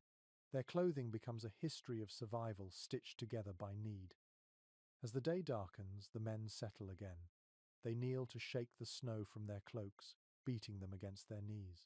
The sound rises in rhythm, a chorus of dull thuds that echoes across the frozen field. Then, the quiet returns. You realize that every fold of fabric here tells a story of resilience. Each torn edge and crooked seam marks a moment when someone refused to surrender to the cold. The clothes may be crude, but they are a kind of armor, protecting not just the flesh but the will. When the wind picks up again, the soldiers pull their cloaks tight, hoods drawn low. They huddle close, their shapes blending into one another until they seem like a single creature, ancient and enduring, wrapped in the memory of warmth. The next night brings fog instead of snow. It settles low over the camp, thick enough to hide even the nearest tent. The air tastes faintly of metal, damp and strange, and every breath feels heavier than the one before. Visibility shrinks until the world exists only within arm's reach. It feels like the earth itself has decided to exhale. Many soldiers of the Middle Ages wrote about nights like this. They called the fog the walking mist, and feared it more than darkness. The cold air soaked through their clothes and dulled their senses, blurring friend and enemy alike. It silenced the camp in a way even snow could not. No sound carried far. Orders were given by touch, not voice. To call out meant losing your own direction. According to a record from a Flemish captain, fog turned winter camps into mazes. Men walked in circles searching for their own tents. Some wandered into ditches or fell asleep where they stood, their shapes discovered only at dawn. Torches were forbidden, for the light could reveal the camp's position to scouts. The result was a strange kind of blindness, one that forced every man to trust his instincts and memory. A curious detail in a knight's diary describes how men tied cords between tents to find their way through the mist. Each cord connected to another, forming invisible paths through the fog. The soldiers joked that they lived in a web, but they followed the lines faithfully. You imagine them now, moving hand over hand along rough rope, the only sound, the quiet scrape of gloves against fibre. Modern historians discuss how these conditions affected the rhythm of sleep. Fog brought dampness, and dampness meant cold that crept through even the thickest blankets. Some soldiers stayed awake through such nights, preferring exhaustion to the fear of suffocating air. Others slept sitting up, faces covered by cloaks to keep the mist from their mouths. It was said that breathing fog too deeply could drown a man from within. Inside one tent, two soldiers sit back to back. They speak softly, testing whether the fog muffles sound as much as it seems. One jokes that angels must be washing the sky. The other replies that devils are stealing it instead. They laugh quietly, the sound small but alive. Humour, even in this gloom, becomes its own kind of warmth. An Italian chronicler tells of commanders who used fog to their advantage, sending small patrols to gather wood or food while hidden from the enemy. Yet those same patrols sometimes never returned. The mist swallowed direction, and footsteps faded quickly. Some soldiers marked their path by cutting branches or leaving scraps of cloth behind, hoping to find their way back before the cold took them. A peculiar story from a Polish campaign tells of men who claimed to hear voices in the fog. They spoke of whispers that sounded like prayers or warnings. Some said it was wind passing through hollow armor. Others insisted it was the souls of the dead walking beside them. Whatever the explanation, few slept easily when the mist was thick.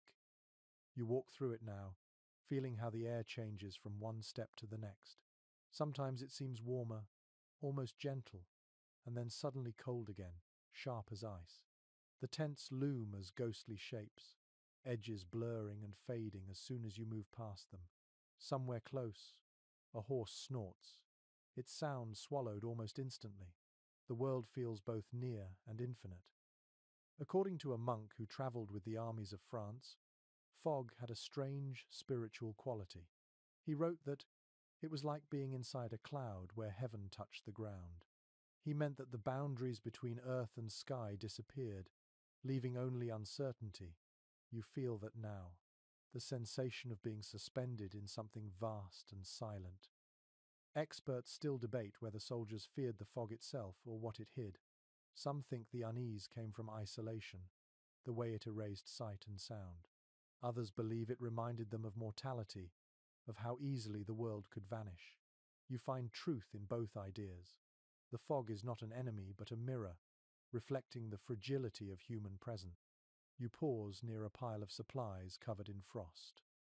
Water drips from the canvas, each drop landing with a faint hiss on the cold ground. The sound repeats, slow and steady, the only measure of time in this endless grey. In one account from a German mercenary, he described sleeping in fog as like being buried alive and still breathing. Yet he also wrote that those who endured it felt a strange calm afterward. When dawn finally came and the mist lifted, the world appeared sharper, cleaner, as though reborn. You wait for that lifting now. Slowly, the fog begins to thin. The outlines of tents emerge, faint and trembling, like ghosts finding shape again. Men step outside, rubbing their eyes, blinking at the faint light returning through the mist. Someone mutters a prayer of thanks without even thinking. The camp looks smaller when the fog clears, the distance between things finally visible again. But you sense something else too, a quiet relief, the way men smile faintly at the simple gift of seeing one another again. In this place, sight itself feels like warmth. As night gives way to pale morning, the mist pulls away in slow ribbons, vanishing into the forest beyond. The soldiers stretch, shake out their cloaks, and prepare for another day. The world, once lost in grey, feels alive again. You take one last breath of the cool air, clean and thin, and it tastes like renewal. The fog is gone by noon, but the cold remains. The ground glitters with a thin layer of frost that crunches under every step. The soldiers are quieter now, their movements slower, more deliberate. There is a sense of routine in everything they do, a rhythm that has replaced fear.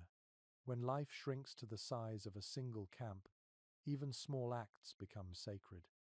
Chroniclers of the time often wrote about the rituals that kept soldiers sane through winter.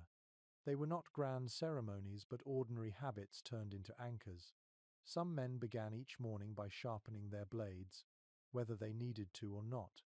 Others polished armor already spotless or counted arrows they had no use for. These repetitive acts created order where the world had none. A record from a French night tells of men folding and unfolding their blankets before lying down, smoothing every crease as though tidiness itself held warmth.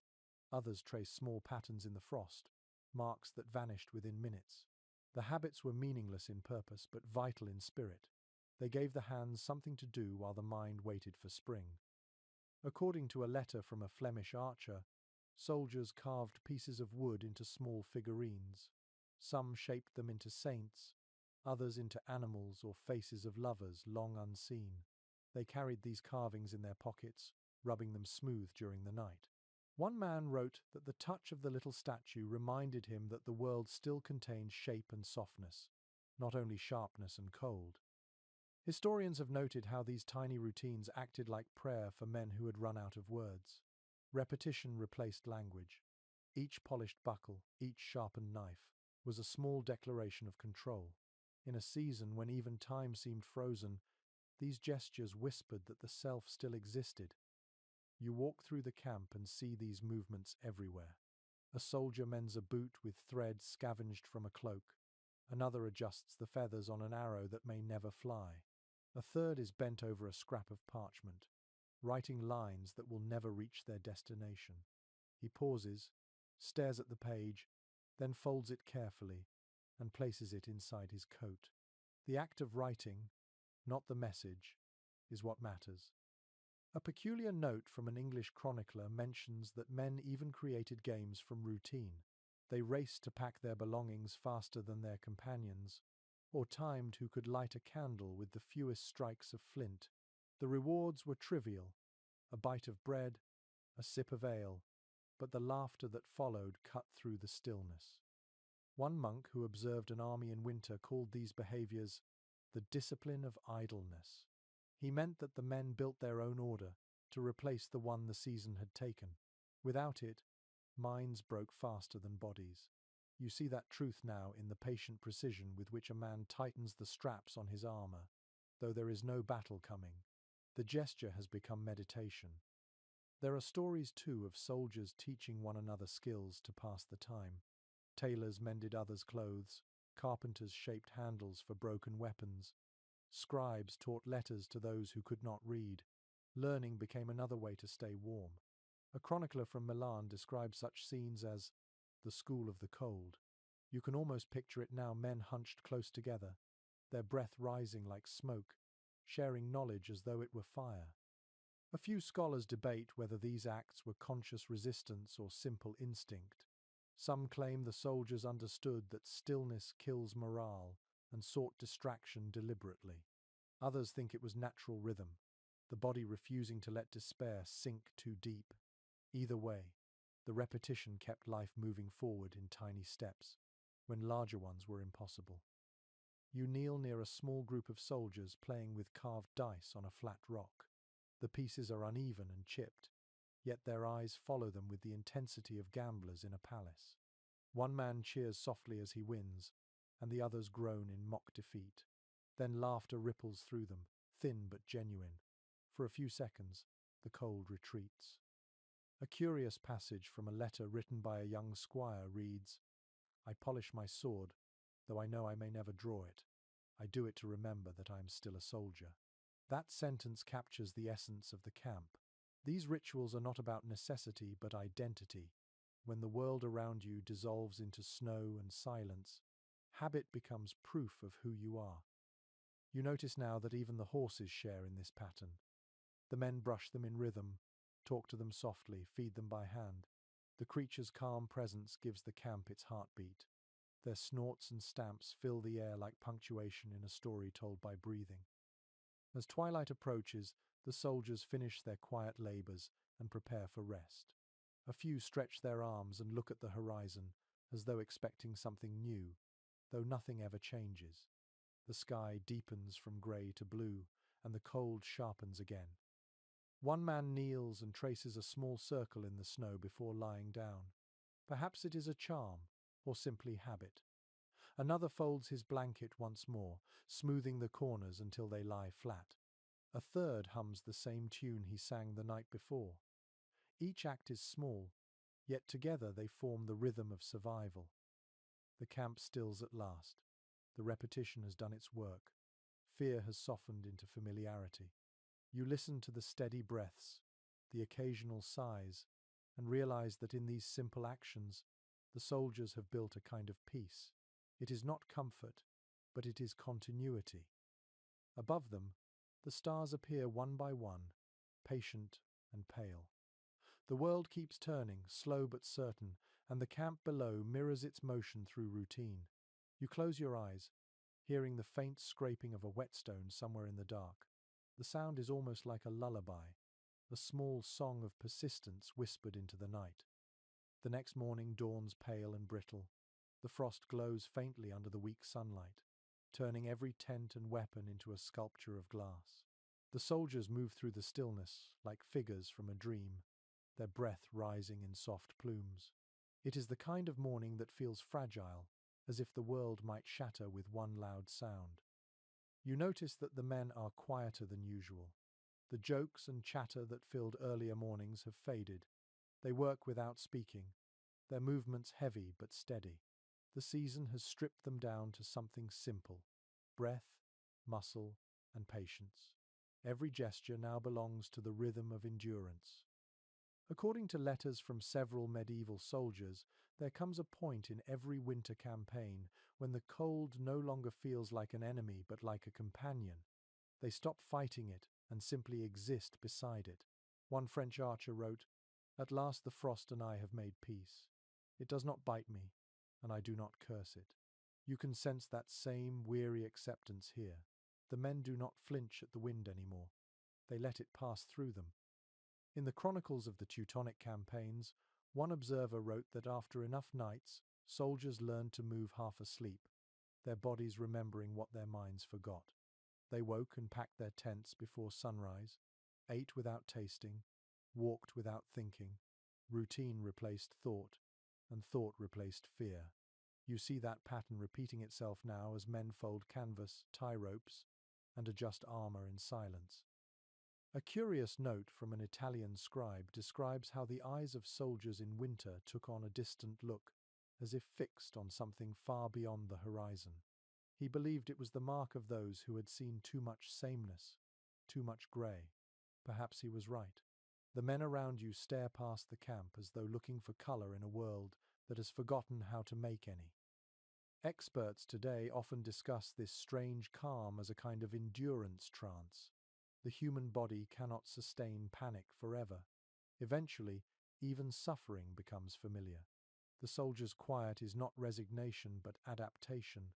They have become part of the season itself, moving as slowly and inevitably as the snow that falls each night. You watch a group of men gathering what little remains of food. The bread is hard, the wine thin, but they eat with the same care as if it were a feast.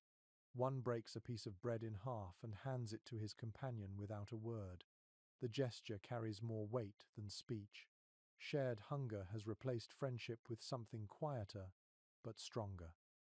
A peculiar entry from a Burgundian officer mentions that during the final weeks of a long winter, laughter sounded strange to him, like an echo of another life. Yet he also wrote that silence began to feel holy, a kind of peace found only when the world grew too cold for noise. You understand what he meant. The silence now is not emptiness but fullness, the stillness of people who have given everything they can and yet continue to move. In one corner of the camp, a young soldier is mending his boot again. The leather splits each morning, no matter how many times he stitches it. Still, he works carefully, tongue between his teeth, the thread biting into his fingers. When he finishes, he presses the boot to his chest as though testing its heartbeat. Then he smiles faintly, satisfied with the illusion of control. The oldest men sit together near a wall of packed snow, their faces expressionless. They have stopped speaking of home. Instead, they talk of small things: how frost patterns form on canvas, how the stars look sharper in cold air, how the sound of a horse snorting feels like company. The conversation flows slowly, like smoke rising from invisible embers.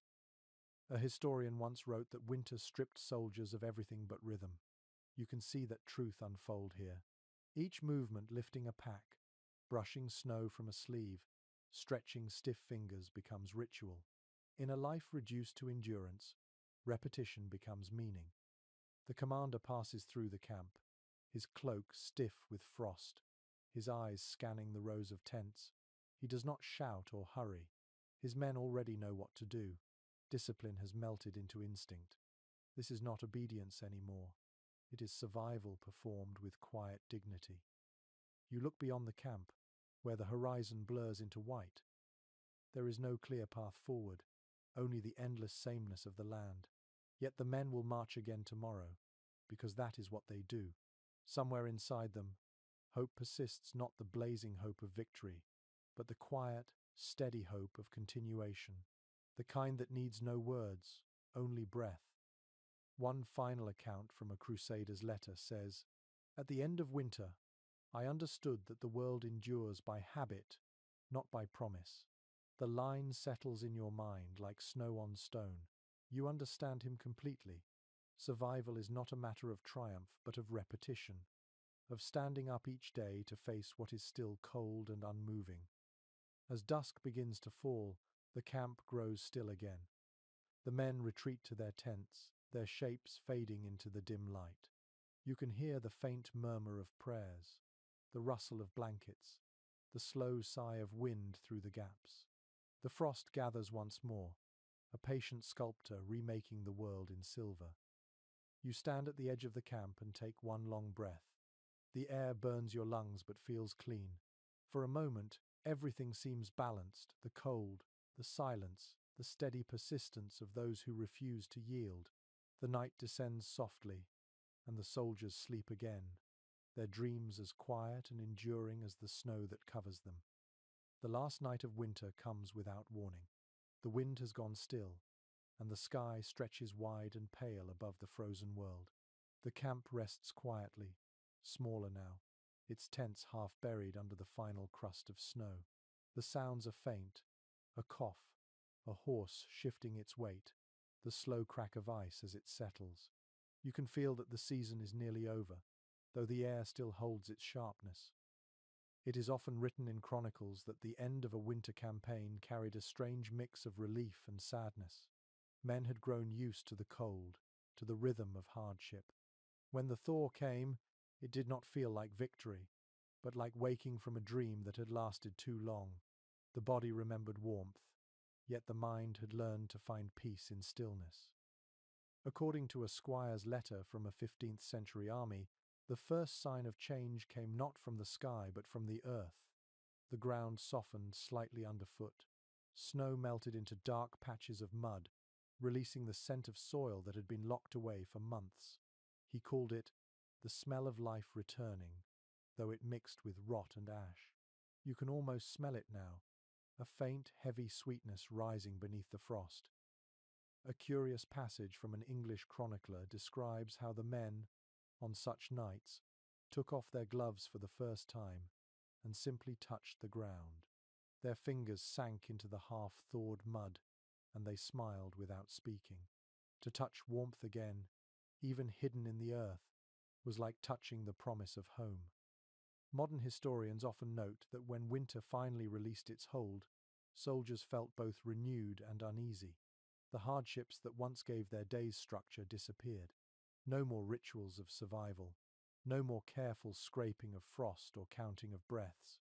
The quiet endurance that had defined them now began to fade. The coming of spring meant movement, and movement meant danger. You walk through the camp and see this uncertainty in their faces. Some men sit awake, staring at the faint glow of the horizon, where the sky lightens to silver. Others pack slowly, unsure whether to feel joy or caution. Their bodies are ready to march, but their minds linger in the stillness that kept them alive. A monk who travelled with an army during the early 14th century wrote that winter teaches the soul to whisper. He believed that the months of cold gave men a kind of humility that warmer seasons quickly stole away. You think of that now, watching a soldier trace small shapes into the snow beside his tent. He draws a cross, then a circle, then wipes them both away with his glove. Some habits are not meant to last, but they leave their quiet imprint. The horses stamp restlessly, their breath rising in great clouds. The animals sense what is coming. The men feed them bits of dried grass and murmur softly, not with affection but with gratitude. These creatures carried them through hunger and frost. Now they will carry them again into the uncertain warmth ahead. A peculiar note from a Burgundian account tells of soldiers who could not sleep on the final night of winter. They lay awake listening to the slow dripping of melting ice, each drop marking the passing of a season. The sound was soft, almost musical, but it filled them with unease. They had grown used to the silence of snow. Now, the world had begun to speak again. You listen too, and you hear it. The faint drip of water from the edge of a tent, the rustle of thawing branches beyond the camp. The stillness of the past months begins to loosen. The night that once smothered now breathes. It feels alive again, yet fragile, as though it could vanish if you move too quickly. Some historians write that the final act of a winter encampment was always the same. Before dawn, soldiers gathered their belongings, stamped out what remained of their fire pits, and turned once to look back. The field behind them was marked by shallow hollows where men had slept, by piles of ash and broken wood, by melted patches of snow that bore the shape of human rest. Within a few days, the wind would erase it all. You stand among them now, watching as the first light stretches across the horizon. The frost glows faintly, the sky turns pale gold, and steam rises from the damp earth. The soldiers begin to move, pulling down tents, rolling blankets, tightening straps. They do not speak much, only nod to one another as they pass. Their faces are older than when the winter began, but steadier too. A final image from a monk's travel diary stays with you. When the cold was gone, the men seemed lighter, but the quiet they carried stayed behind their eyes. You see that same quiet now in these soldiers as they prepare to leave. They have learned something that cannot be taught, a knowledge etched not in words but in the body, the art of surviving what cannot be conquered. As the last tent falls, the camp becomes nothing more than a scar on the landscape. The men form their lines and begin to march, their boots sinking into softening snow. Each step sounds like farewell. The air smells of thawing soil, of smoke, of life beginning again. You follow them to the edge of the ridge and look back once more. The wind moves gently across the field, lifting the last traces of frost. The season ends not with triumph, but with endurance fulfilled. The soldiers fade into the distance, their cloaks blending with the pale morning light. What remains behind is silence and the faint warmth of memory. Now, dim the lights. Let the cold world recede. The camp sleeps in history's quiet shadow, its voices fading into time. Close your eyes and breathe slowly. The soldiers have moved on, and so can you. Let the snow settle. Let the silence rest. Sleep now, soft and deep. The story slows here, like a candle burning low. The long march of winter fades into quiet warmth. You feel the weight of the cold lifting, piece by piece, replaced by the gentler rhythm of your own breathing. The soldiers have vanished into memory, but their endurance remains, echoing softly through time. Every sigh of wind, every creak of floorboard, carries a hint of their strength. Let your body loosen. The stiffness of the day melts away, just as frost melts beneath the sun. The world outside is calm now. Imagine the last embers of their camp glowing faintly in the dark, tiny sparks against the endless snow. Those lights belong to another age, but their glow reaches you still, quiet and steady. Breathe in. Feel the air cool and smooth in your lungs. Breathe out, slow and deep, until your thoughts drift like smoke. Let the edges of the room blur. You are not cold here. You are not tired. You are resting beside an invisible fire that asks nothing of you except stillness. The soldiers are gone. Their footprints have faded. Only the hush of the night remains, soft as snowfall, endless as sleep. Let that silence settle inside you.